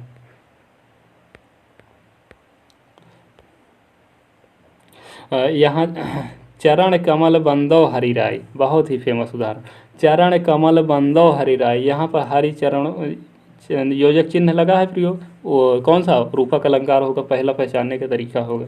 हरि चरणों उपमेय है और कमल उपमान का आरोप हो रहा। सब प्राणियों के मत मनोमयूर आहा नाच रहा, ये भी क्या है, यहाँ पर देखिए योजक चिन्ह का प्रयोग तो नहीं हुआ है, ठीक है, लेकिन जो उपमा अलंकार है, उपमा अलंकार का योजक चिन्ह भी नहीं प्रयोग किया गया है, इसलिए ये रूपक अलंकार हो जाएगा, ठीक है। और यहाँ पर उपमेय और उपमान भी प्रस्तुत हैं। पायो जी मैंने राम रतन धन पायो, पायो जी मैंने राम रतन धन पायो, ये भी किसका उदाहरण है, तो ये भी फेमस उदाहरण रूपक अलंकार का है। देखिए जो ये कोष्टक वाला है छूट जा रहा है, क्यों छूट जा रहा है, क्यों, मैं जानबूझकर छोड़ रहा हूँ, इसलिए जब देखिए अगर किसी चीज़ के लय बन जाती है, जैसे अब उत्प्रेक्षा अलंकार पढ़ा रहे हैं, अब इसकी लय अगर बन गई है तो इसे अगर बीच में छोड़ देना अच्छा नहीं है, इसलिए मैं इसे छोड़ दे रहा हूँ, इसे आप अपने से कंप्लीट कर लीजिए, बस यही, ठीक। 2-4 कोष्टक हर पेज पे है, तो उसे आप देख लीजिएगा। जहाँ और सारी चीज़ें मैं यहाँ से बता ही दे रहा हूँ, तो यही चीज़ वहाँ भी उदाहरण जो परीक्षाओं में पूछा जा चुका है वही उसमें दिया गया है, तो उससे आप घबराइए मत। सारी चीज़ें कॉन्सेप्चुअल तो ये है ना, वो थोड़ी ना, वो तो रटने वाली चीज़ है, यहाँ से आप कॉन्सेप्ट आपका क्लियर होगा, वहाँ से नहीं होगा। देखिए आप लोग रटने पर मत जोर दिया करो, कॉन्सेप्ट पर जोर दिया करो। अगर आपका कॉन्सेप्ट क्लियर रहेगा, अगर आपका कॉन्सेप्ट क्लियर रहेगा तो चाहे जैसे प्रश्न घुमा कर दे आप उसका आंसर लगा लेंगे। लेकिन अब आप अगर कहो कि रट के जाएं तो रट के जाएंगे तो कहाँ, कुछ चीज़ें होती हैं जो रटी जाती हैं, जैसे पर्यायवाची शब्द हो गया, विलोम शब्द हो गया, विलोम शब्द कुछ चीज़ें होती हैं जो समझ लगाया जाता है। तद्भव तत्सम शब्द कुछ शब्द होते हैं जो रटने लायक होते हैं, अनेक शब्दों के लिए एक शब्द भी रटा जाता है, लेकिन अलंकार रस छंद नहीं रटा जाता, ठीक। जहाँ उपमेय उपमान की संभावना अथवा कल्पना कर ली गई हो, जहाँ उपमेय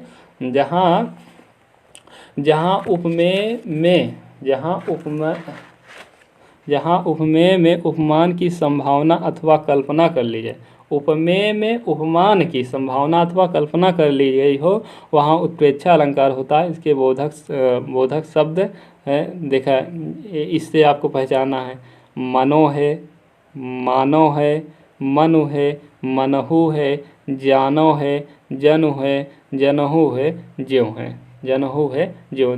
देखिए ये आपका, इसे आपको ध्यान देना, ये उपमा अलंकार में भी ज्यों आया था, उत्प्रेक्षा अलंकार में भी ज्यों आया है, तो इसे आप लोग थोड़ा सा ध्यान दीजिएगा। तो मनो अगर शब्द आ गया, मानो शब्द आ गया, मनु शब्द आ गया, मनहु शब्द आ गया, जानो शब्द आ गया, जनु आ गया, जनहु आ गया, जनुहु जानो जनु मनहु मनु मानो मनु अगर आएगा तो उत्प्रेक्षा अलंकार हो गया, इसके लक्षण है, ठीक है, लक्षण है। देखिए जैसे पहला उदाहरण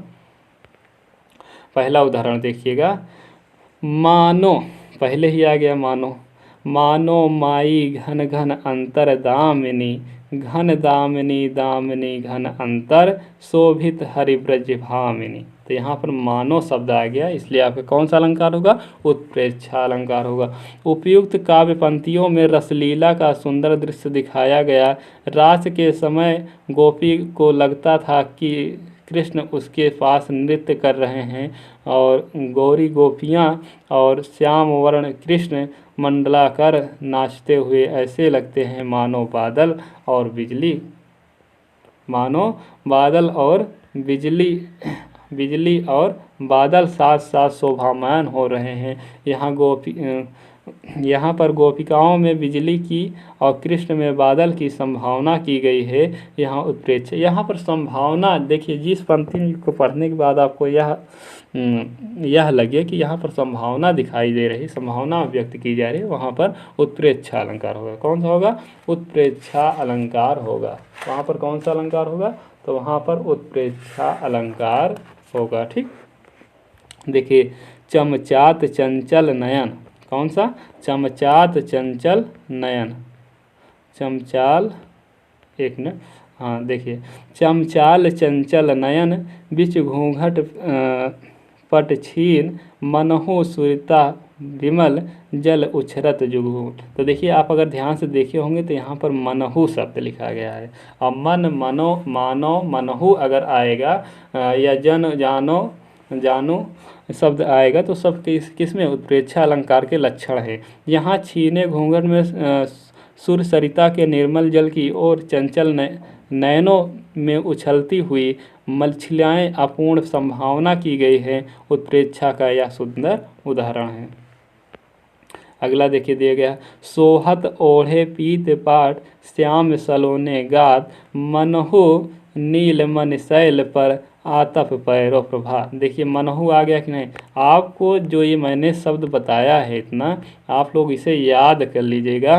मनो, मानो, मन, मनहु, जानो, जन, जनहु, ज्यों, अगर ये सभी के सब शब्द आएंगे तो उत्प्रेक्षा अलंकार होगा। इसे आप लोग ध्यान में दीजिएगा। ठीक है, और भी एक उदाहरण है, देखिए, हाँ हो गया, अतिशयोक्ति अलंकार।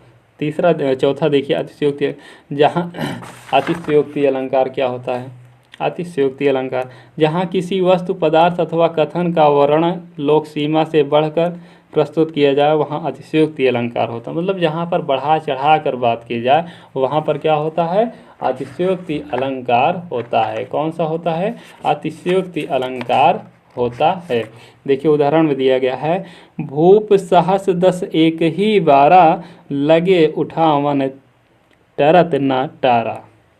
देखिए, इसमें दिया गया है कि धनुर्भंग के समय 10,000 राजा एक साथ ही शिव धनुष को उठाने लगे, पर वहाँ तनिक भी अपनी जगह से नहीं हिला। यहाँ लोक सीमा से अधिक बढ़ा चढ़ाकर वर्णन किया गया है। ठीक है, ठीक है, जो सीता स्वयंवर के समय की बात हो रही है यहाँ पर। चंचल स्नान कर आए चंद्रिका पर्व में, जैसे उस पावन तन की शोभा आलोक मधुर थी ऐसे। नायिका के रूप में सौंदर्य का यहाँ अतिशयोक्तिपूर्ण वर्णन किया गया है। आगे देखिए, बालों को खोलकर मत चला करो दिन में, बालों को खोलकर मत चला करो दिन में, रास्ता भूल जाएगा सूरज। वाह, क्या बात है। यहाँ नायिका के काले घने केसों को अतिशयोक्तिपूर्ण, मतलब अगर बाल को खोलकर कोई स्त्री, महिला चल रही है तो रास्ता ही भूल जाए। कौन भूल जाएगा? वो भी घने केस, बालों की घनी कालिमा से सूरज क्या है? अपना रास्ता ही भूल जा रहा है। भैया, यहाँ पर क्या बढ़ा चढ़ा कर बात की जा रही है। आगे नदियाँ पड़ी अपार, घोड़ा कैसे उतरे पार। देखिए, बहुत ही फेमस उदाहरण है। आगे नदियाँ पड़ी अपार, घोड़ा कैसे उतरे पार, राणा ने सोचा इस पार, तब तक चेतक था उस पार।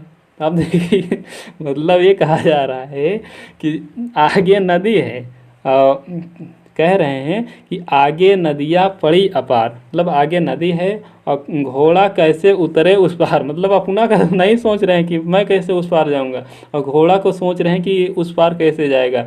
राणा ने सोचा इस पार, राणा ने नदी के इसी किनारे पर सोच रहे हैं, तब तक घोड़ा क्या उस पार चेतक निकल गया। चेतक घोड़े का नाम ही था। तो चेतक जो राणा के घोड़े का नाम चेतक था, तो वो उस पार निकल गया था। तो यहाँ पर बढ़ा चढ़ा कर बात, मतलब सोचने लगे तब तक वो घोड़ा उस पार चला गया, चेतक नदी के उस पार निकल गया।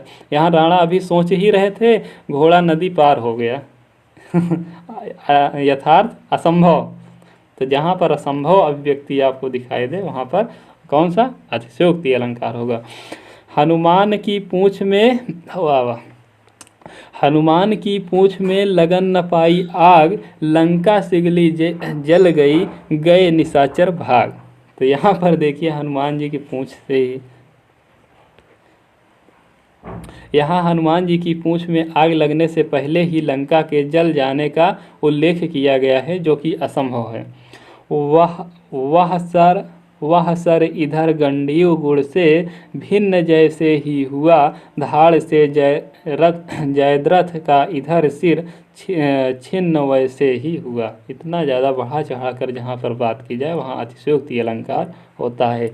अनियोक्ति, जहाँ अप्रस्तुत के द्वारा प्रस्तुत व्यंग्यात्मक कथन किया जाए, अनियोक्ति अलंकार होता है। नहीं पराग नहीं मधु नहीं विकास इहि काल, अली कली ही सो बधियो, आगे कौन हवा, आगे कौन हवा।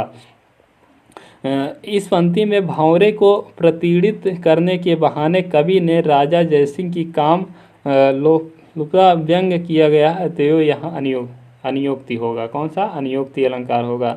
जिन जिन देखे वे कुसुम, जिन जिन देखे वे कुसुम, गई सुबीती बहार, अब अली रही गुलाब में, कपत कटीली डाल। इस दोहे में अली भंवरे के माध्यम से कवि ने किसी गुणवान अथवा कवि की ओर संकेत किया है, जिसका आश्रयदाता अब पतझड़ के गुलाब की तरह पत्र पुष्पहीन हो गया है, पत्र पुष्पहीन हो गया है। यहाँ क्या हो रहा है, गुलाब और भंवरे के माध्यम में आश्रित कवि और आश्रयदाता का वर्णन किया गया है। अगला देखिएगा, स्वार्थ सुकृत ना श्रम वृथा, देखी विहंग विचार, बाज पराये पानी परी, तू पछनी न मार। उपयुक्त अनुक्त में प्रत्यक्ष अर्थ तो यह है कि कवि बाज को समझाते हुए कहता है कि शिकारी के निर्देश पर तू अपनी ही जाति के अपने बंधु बांधवों को क्यों मार रहा है, किंतु वास्तव में वह राजा जयसिंह को हिंदू राजाओं के साथ युद्ध करने से विरत करना चाहता है। यहाँ बाज से आशय राजा जयसिंह है और पश्चिमी से हिंदू राजाओं से और पराये पानी से है। ठीक, औरंगजेब से है। वे ना यहाँ नगर बड़े दिन आदर, तो आव फूलो फन फूलो भयो गवई गाँव गुलाब। तो इस सुंदर अनियोक्ति में बड़ा पैना अभिव्यक्ति, इसमें 3 ध्वनित हो रहे हैं, जिनमें एक प्रत्यक्ष 2 अप्रत्यक्ष रूप से है। कवि गुलाब प्रतिभाशाली कलाकार अथवा रूप यौवन संपन्न सुंदरी को कह रहा है कि इस गंवारे के गांव में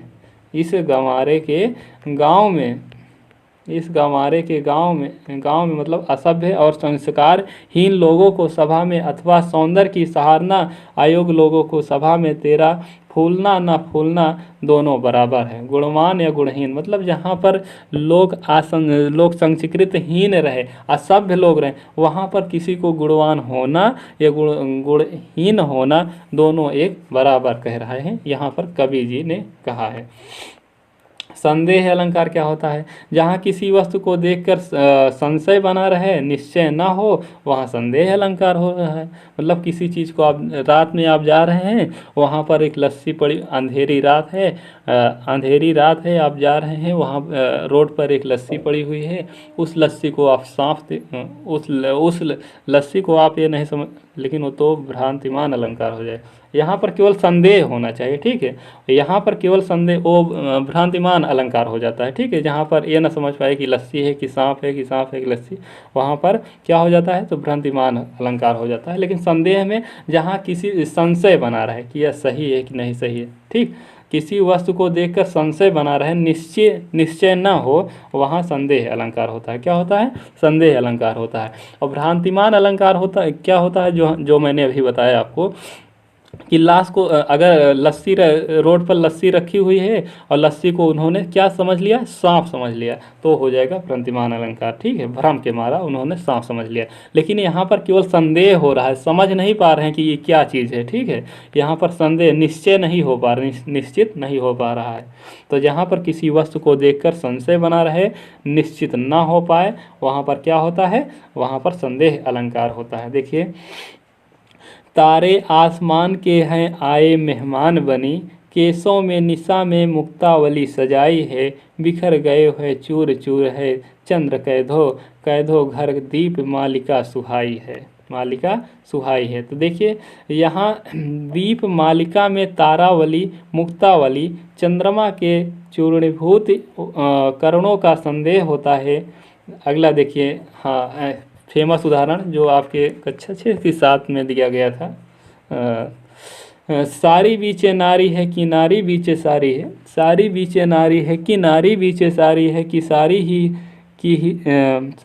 कि सारी ही की नारी है कि नारी ही की सारी है। तो यहाँ पर क्या संदेह उत्पन्न हो रहा है, सारी बीचे नारी है कि नारी बीचे सारी है, कि सारी ही की नारी है कि नारी ही सारी है।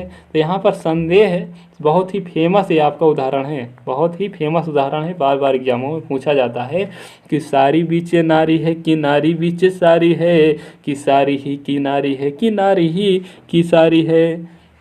यह मुख है या चंद्र है, मतलब कि ये संदेह नहीं हो रहा है कि ये मुख है कि चंद्र है, मतलब कि चंद्रमा है या मुख है, इसमें क्या हो रहा है, संदेह हो रहा है भाई। भ्रांतिमान अलंकार आ गया, जो मैंने अभी कहा, अभी थोड़ी देर पहले बताया कि जब भ्रमवश किसी चीज़ को देखकर उसे समान किसी चीज़ को देखकर उसके समान किसी अन्य वस्तु का भ्रम हो जाए, वहाँ पर क्या होता है, भ्रांतिमान अलंकार होता है। तो इसमें दो फेमस उदाहरण है, एक चोटी वाला उदाहरण है और एक सांप वाला उदाहरण है। ठीक है, देखिए दिया गया है उदाहरण, इसमें उदाहरण दिया गया है, वृंदावन बिहत फिरो राधा नंद किशोर, नीरद यामिनी जान संग लो बोले मोर। तो यहाँ वृंदावन में राधा और कृष्ण विहार कर रहे हैं, रात में उन्हें सघन मेघ समझ मोर बोलते हैं और साथ साथ चलते हैं। ठीक है, तो यहाँ पर कुछ और समझ लिया जा रहा है।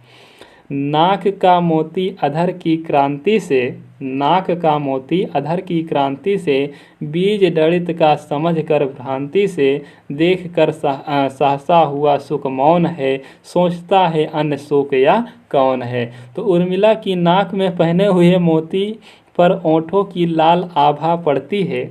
उर्मिला मतलब लक्ष्मण जी की पत्नी का नाम उर्मिला था ना, तो उर्मिला की नाक में पहने हुए मोती को ओंठों की लाल आभा पड़ती है, जिससे वह अनार का बीज लगता है।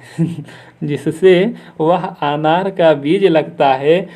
तोता उर्मिला की नाक की कोई दूसरा तोता समझने लगता है। इस भ्रम के कारण यहाँ पर क्या होगा, भ्रांतिमान अलंकार होगा। क्या होगा, भ्रांतिमान अलंकार होगा। ठीक है, भ्रांतिमान अलंकार होगा। देखिए अगला है दीपक अलंकार। दीपक अलंकार, दीपक अलंकार कहाँ, जहाँ उपमेय और उपमान दोनों का एक धर्म कहा जाए, वहाँ दीपक अलंकार होता है। जहाँ उपमेय और उपमान दोनों का एक धर्म कहा जाए, वहाँ दीपक अलंकार होता है। अर्थात जिस प्रकार एक स्थान पर रखा हुआ दीपक अनेक वस्तुओं को प्रकाशित करता है, अर्थात जिस प्रकार एक स्थान पर रखा हुआ दीपक अनेक वस्तुओं को प्रकाशित करता है, तो देखिए उदाहरण में दिया गया है, बहुत ही फेमस उदाहरण, रहीमन पानी राखिए, बिन पानी सब सोन, पानी गए उबरे मोती मानुष चून। तो बहुत ही फेमस उदाहरण है, इसे एग्जाम में पूछा जा सकता है आपके, कि रहीमन पानी राखिए, बिन पानी सब सोन, पानी गए न उबरे मोती मानुष चून। इस दोहे में देखिए बहुत ही फेमस उदाहरण है। इस दोहे में पानी को बनाए रखने का आग्रह किया गया है। यह आग्रह मनुष्य से किया गया है, इसलिए यहाँ मनुष्य प्रस्तुत है और मोती तथा चून अप्रस्तुत है। इस प्रकार यहाँ मनुष्य प्रस्तुत है और मोती तथा चून अप्रस्तुत का एक ही धर्म पानी रखिए है। एक ही धर्म क्या है? पानी। तो रही मन पानी राखिए, बिन पानी सब सोन, पानी गए न उबरे मोती मानुष चून। तो ये आपको उदाहरण याद करना है, याद रखना है। किसका उदाहरण है? दीपक अलंकार का उदाहरण है। कहत नटक चीझत खीझत, बहुत ही फेमस दा। कहत नटत रीझत खीझत, मिलत खिलज तलजियात। कहत नटत रीझत खीझत, मिलत खिलज लजियात। भरे भरे भवन में कहत, नयन ही सब बात। बहुत ही फेमस उदाहरण है। कहत नटत रीझत रीझत, रीझत खीझत, मिलत खिलत लजियात। इतना ही पूछा जाएगा आपसे एग्जाम में, आप लगा दीजिएगा दीपक अलंकार। पिता मरण का शोक, पिता मरण का शोक, न सीता हर जाने का। लक्ष्मण है हाँ शोक, गिद्ध के मर जाने का। मुख और चंद्रमा शोभते हैं। तो ये सब दीपक अलंकार। मुख और चंद्र शोभते हैं भी किसका अलंकार है? दीपक अलंकार का उदाहरण। विभावना अलंकार। विभावना शब्द का अर्थ है विशेष प्रकार की कल्पना, जहाँ बिना कारण के ही कार्य हो जाए, विभावना अलंकार होता है। मतलब काम नहीं कर रहे हैं, बिना काम के क्या हो जाए, कार्य हो जा रहा है, वहाँ पर क्या होगा?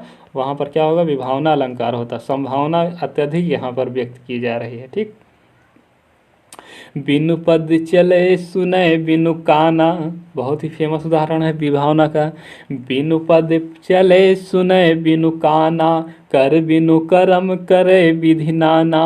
आनन रहित सकल रस भोगी, बिनु वाणी वक्ता बड़ जोगी। ये विभावना का क्या है? फेमस उदाहरण है।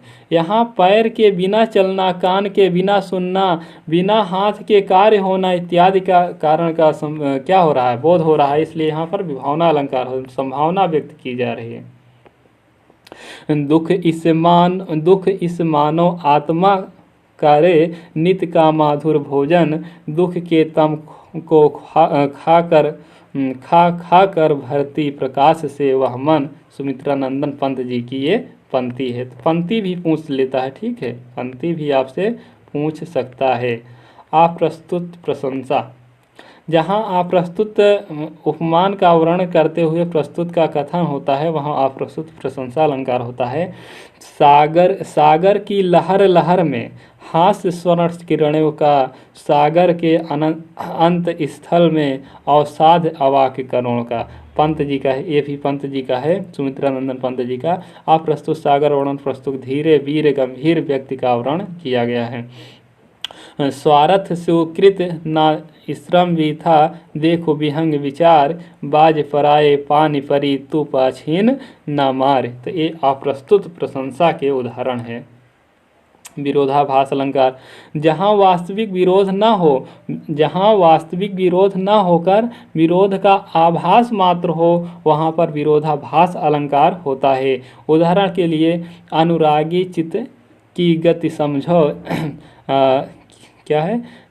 अनुरागी चित्त की गति समुझे नाही कोय, ज्यों ज्यों बूढ़े श्याम रंग त्यों त्यों उज्जवल होय। ये विरोधाभास होगा। यहाँ काले रंग के डूबने से उज्जवल होना विरोध का कथन है, परंतु इस विरोध का परिहार हो जाता है जब भक्त ज्यों ज्यों कृष्ण के प्रति अनुराग करेगा, त्यों त्यों उसमें सात्विक भाव भरता जाएगा।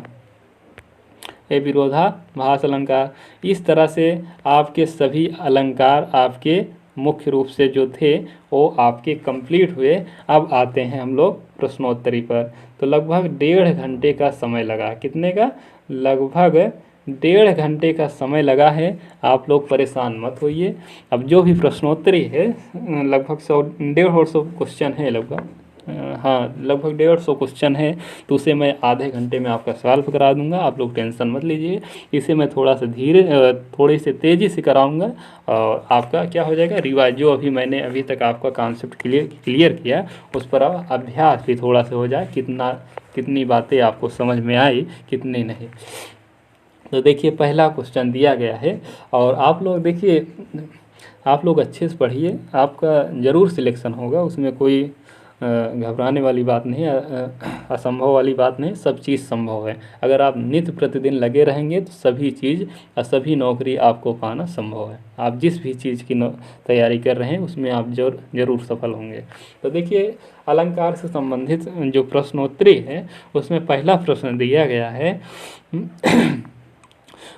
तो पर बैरो उर्वशी, तो पर बैरो उर्वशी सुन रधियो सुजान, क्या है सुजान, तू मोहन की उर्वशी उर्वशी सामान। तो देखिए उर्वशी यहाँ पर क्या हो रहा है, यमक अलंकार हो जाएगा, क्या हो जाएगा यमक अलंकार हो जाएगा। पीपर पात सरिस मंडोला, बहुत ही फेमस उदाहरण उपमा अलंकार। मुदित महिपति मंदिर आए सेवक सचिव सुमंत बुलाए, कौन सा है अनुप्रास अलंकार है। यहाँ पर देखिए माँ की क्या हो रही है आवृत्ति हो रही है, क्या हो रही है माँ की आवृत्ति हो रही है, ठीक। चरण धरत चिंता करत चितवद चरियु और सुबिरन को ढूंढत फिरत कभी व्यभिचारी चोर। तो यहाँ पर श्लेष अलंकार होगा, क्या होगा श्लेष अलंकार होगा, ठीक। 3 बेर खाती हो 3 बेर खाती है, बहुत ही फेमस उदाहरण, 3 बेर खाती हो 3 बेर खाती है, कौन सा उदाहरण होगा तो यमक का उदाहरण है। चरण कमल बंदो हरि राय किसका है तो रूपक अलंकार का है, किसका है रूपक अलंकार का है। उस काल मारे क्रोध के तनकाप ने उसका लगा, कौन सा है उत्प्रेक्षा अलंकार होगा, क्या होगा उत्प्रेक्षा अलंकार होगा। और निम्नलिखित विकल्पों शब्दालंकार को चिन्हित, देखिए यहाँ पर पूछ लिया शब्दालंकार कौन सा है, शब्दालंकार यमक है, अनुप्रास है, श्लेष है, ये सभी के कौन शब्दालंकार है और बाकी सब अर्थालंकार है, ठीक अर्थालंकार है, अर्थालंकार है। नीचे दिए गए विकल्पों में से कौन सा विकल्प रूपक अलंकार से संबंधित है, तो इसका मुख्य ही चंद्रमा है, यही ऑप्शन नंबर आपका सी हो जाएगा सही। इसका मुख्य ही क्या है, इसका मुख्य ही चंद्रमा है। तरन तनुजा तट तमाल रूअर बहुछाए, कोई किसका अनुप्रास है। यहाँ पर देखिए ता की क्या हो रही है आवृत्ति हो रही है। नमल सुंदर श्याम शरीर की सलज नीरद सी कल क्रांति उपमा अलंकार, उपमा अलंकार। शेष महेश गणेश दिनेश, कौन सा होगा अनुप्रास अलंकार। यहाँ पर देखिए सा के हो रहे ना, सा की क्या हो रही है आवृत्ति हो रही है, आप शब्द के अंत में देखिए सा की आवृत्ति हो रही है। फूले काश सकल महिछाई जन बरसे ऋतु प्रकट वो बुढ़ाई, तो उत्प्रेक्षा अलंकार होगा, कौन सा होगा उत्प्रेक्षा अलंकार होगा। रूपक अलंकार क्या होता है, तो जहाँ पर उपमान के अभेद हो जाए, ठीक है आरोप लगा दिया जाए। ज्यों ज्यों बूढ़े श्याम रंग त्यों त्यों उज्ज्वल होय विरोधाभास, विरोधाभास ज्यों ज्यों बूढ़े श्याम रंग त्यों त्यों उज्ज्वल हो विरोधाभास अलंकार। सिर झुका तूने नियत की मान ली यह बात, कौन सा होगा तो रूपक अलंकार होगा। उपमेय उपमान का आरोप होने पर अलंकार कौन सा होता है, उपमेय और उपमान का आरोप अभ्युत्य और विभेद होता तो रूपक हो जाता, ठीक है।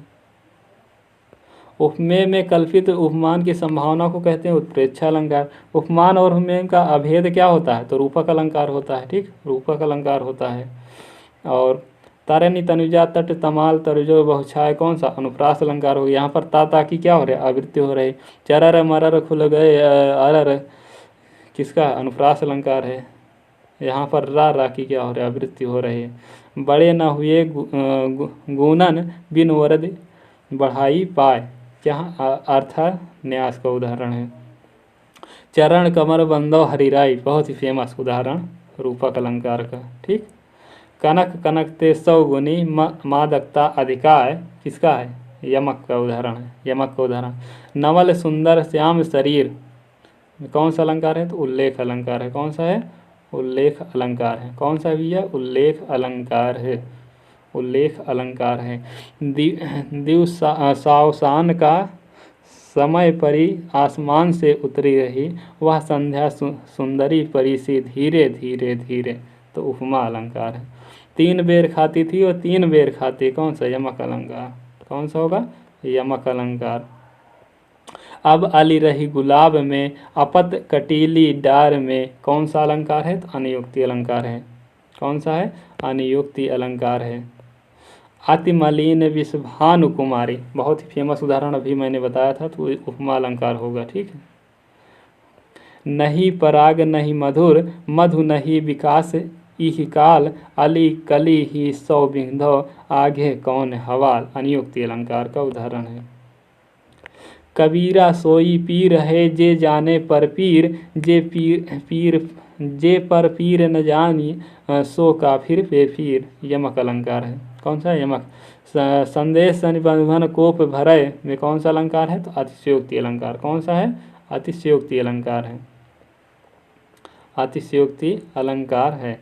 पट पीत मनोहो तड़ित, तो उपमा अलंकार है। कौन सा? उपमा। ये सब हो गए हैं, इसलिए मैं तेजी से करा रहा हूँ। जो उदाहरण भी मैंने बताया था वही है, रिपीट हो रहे हैं। रहीमन जो गति दीप की, कुल कपूत गति सोए, बारे उजियारे लगे बढ़े अंधेरो होय, श्लेष अलंकार है। कौन सा है? श्लेष अलंकार है। ध्वनिमय करके गिर कंदरा, कलित कानन के निकुंजन, कौन सा? वृत्यानुप्रास है। कुंद इन सम देह, उमा रमन करुणा अयन, कौन सा है? अनुप्रास अलंकार है, अनुप्रास अलंकार है। ठीक, आगे देखिएगा। अनुप्रास अलंकार तो सबसे अच्छा उदाहरण मतलब पहचान है। बस सब वर्णों की क्या होती है? आवृत्ति होती है। जहाँ बिना करण के कार्य का होना पाया जाए वहाँ कौन सा अलंकार होगा? तो विभावना होगा।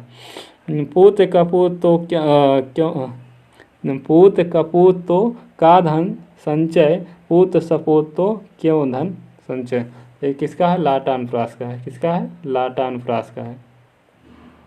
जहाँ उपमेय उपमान की समानता की संभावना व्यक्त की जाती है वहाँ पर उपमा अलंकार होता है। उपमेय उपमान का अभेद आरोप हो जाए तो रूपक अलंकार होता है।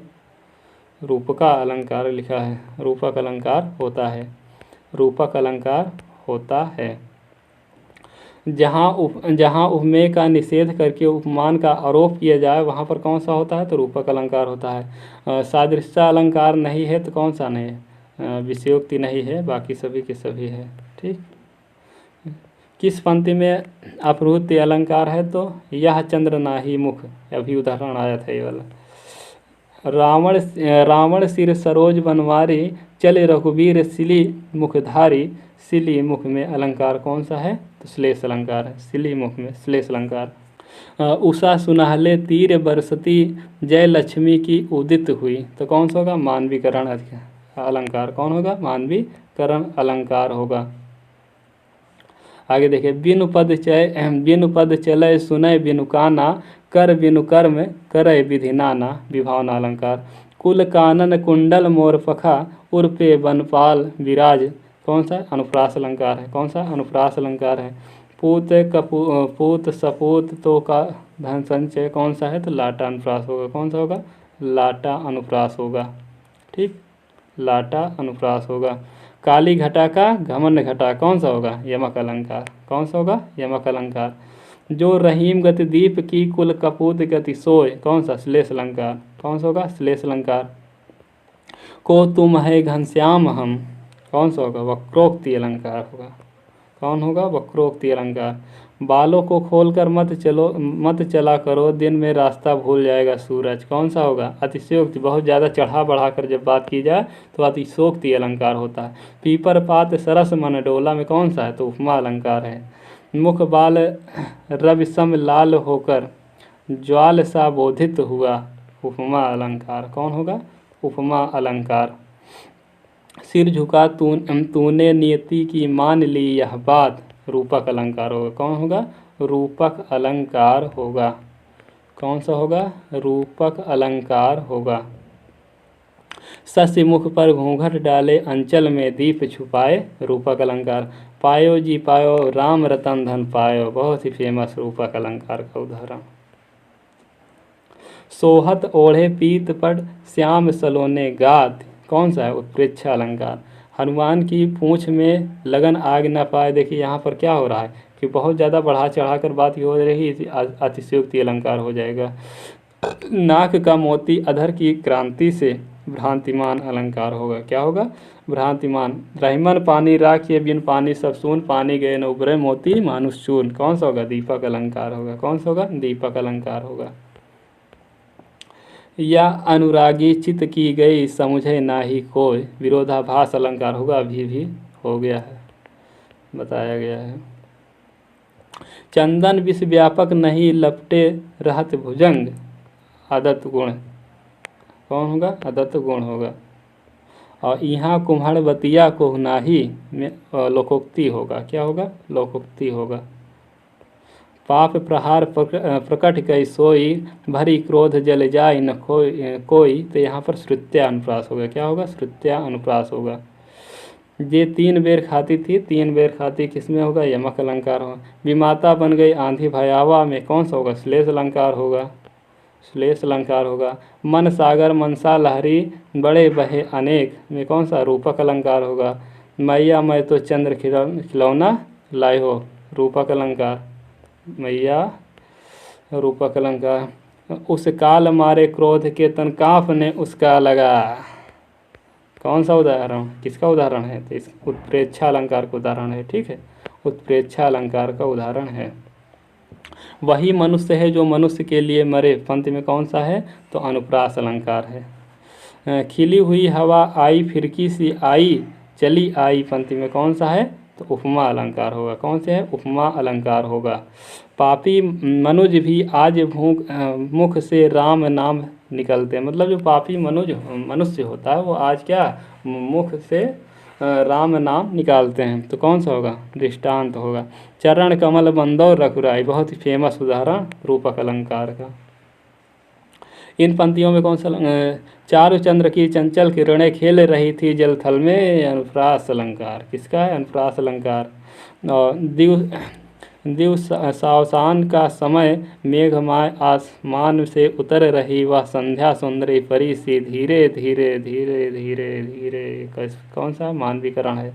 प्रत्यक्ष के द्वारा प्रत्यक्ष चमत्पूर्ण वर्णन किस अलंकार में होता है? तो अनुमान में होता है। किस में होता है? अनुमान में होता है। जेते तुम तारे तेते नभ में ना तारे, कौन सा? यमक अलंकार। अंबर पनघट में डुबो रही तारा घट उषा नागरी में, रूपक अलंकार होगा। कौन सा होगा? रूपक अलंकार होगा। 3 बेर खाती है, यमक अलंकार होगा। दीप सा मन जल चुका है, कौन सा होगा? सा। वाचक शब्द पूछा है ना इसमें, वाचक शब्द सा होगा। कि कौन सा अलंकार है? तो रूपक अलंकार। ठीक, सॉरी उपमा अलंकार होगा। सॉरी उपमा अलंकार होगा। ठीक है, उपमा अलंकार होगा। जो सुख सुजग सुलभ मोही स्वामी में, कौन सा अलंकार होगा? तो अनुप्रास अलंकार होगा। क्यों? क्योंकि सा की यहाँ पर क्या हो रही है? आवृत्ति हो रही है। जहाँ वर्णों की आवृत्ति बार बार होती है वहाँ पर कौन सा अलंकार होता है? तो वहाँ पर अनुप्रास अलंकार होता है। कौन सा? अनुप्रास अलंकार होता है। पराधीन जो जन नहीं स्वर्ग नरक ना हेतु, पराधीन जो जन नहीं स्वर्ग नरकता है, अनुप्रास अलंकार होगा। वर्णों की जहाँ पर आवृत्ति हो दिखाई दे वहाँ पर अनुप्रास अलंकार होता है। राम हृदय जाके नहीं विपत्ति सुमंगल ताहि, राम हृदय जाके नहीं विपत्ति सुमंगल ताहि में लाटा अनुप्रास है। ठीक, जननी तू जननी भाई विध सन कछुना बसाय में, तो कौन सा होगा? लाटा अनुप्रास होगा। लाटा अनुप्रास बहुत ही फेमस। तरन तनुजा तट तमाल तरुवर बहुछाय, कौन सा होगा? वृत्त्या अनुप्रास होगा। कौन सा होगा? वृत्त्या अनुप्रास होगा। सुर सुर तुलसी शशि उड़गन केशव दास, अब के कवि खदोत सम जहाँ तहाँ करत प्रकाश, तो कौन होगा? यमक अलंकार होगा। कनक कनक ते सौ गुनी मादकता अधिकार, बहुत ही फेमस उदाहरण यमक अलंकार का। कनक कनक ते सौगुनी, कौन सा होगा? यमक अलंकार। जहाँ शब्दों शब्दांशों वाक्यांशों की आवृत्ति हो किंतु अर्थ भिन्न हो वहाँ पर कौन सा अलंकार होता है? तो वहाँ पर यमक अलंकार होता है। मतलब कि शब्दों की क्या हो? आवृत्ति हो और उनके अर्थ भी क्या हो? भिन्न हो, वहाँ पर यमक अलंकार होता है।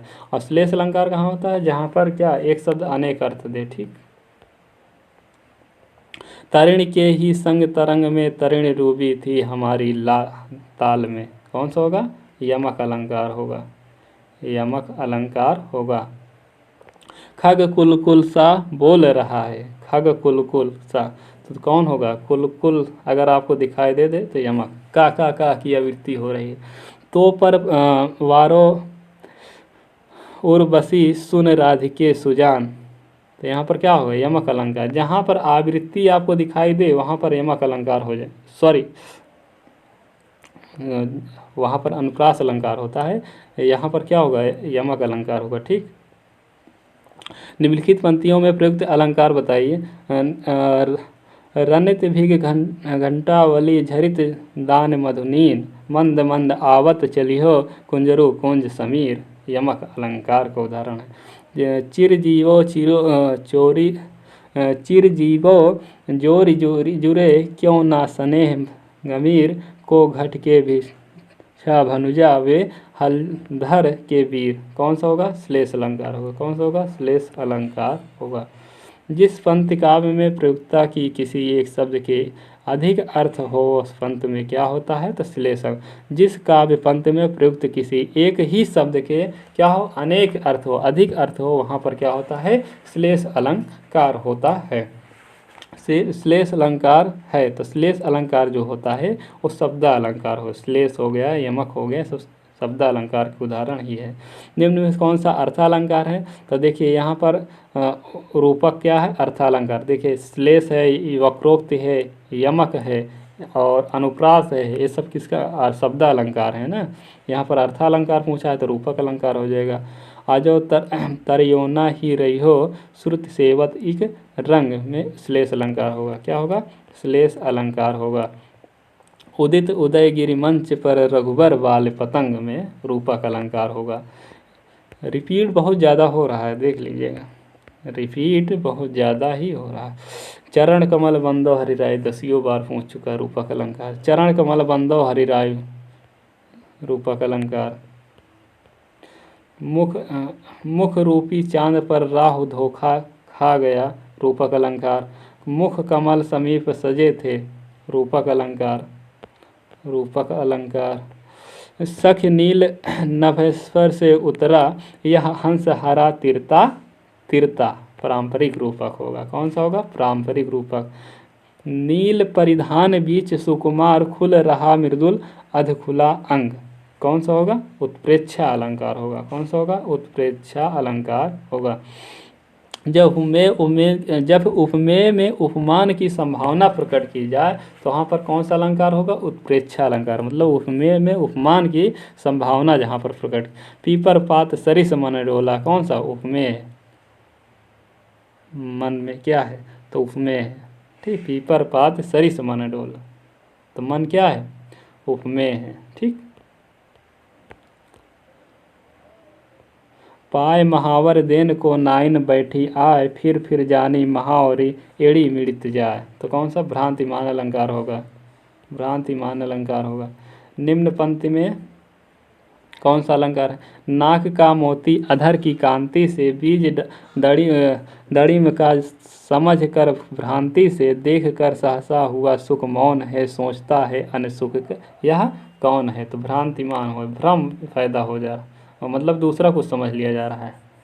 बिनु पद चले सुनय बिनु काना, कर बिनु कर्म करे विधिना ना, विभावना अलंकार। जहाँ बिना कार्य की उत्पत्ति होती है वहाँ, जहाँ कारण बिना कार्य की उत्पत्ति होती है वहाँ कौन सा अलंकार होगा? तो वहाँ पर विभावना अलंकार होता है। ठीक है, करिए कुछ ना हो जाए सब कुछ। आप अपना नित्य प्रतिदिन मत पढ़िए और सोच रहे नौकरी मिल जाए, तो कैसे मिलेगा भाई? दिन प्रतिदिन आप पढ़ेंगे, अच्छे से मेहनत करेंगे, तभी आपको सफलता मिलेगी। एक कड़वा सत्य है।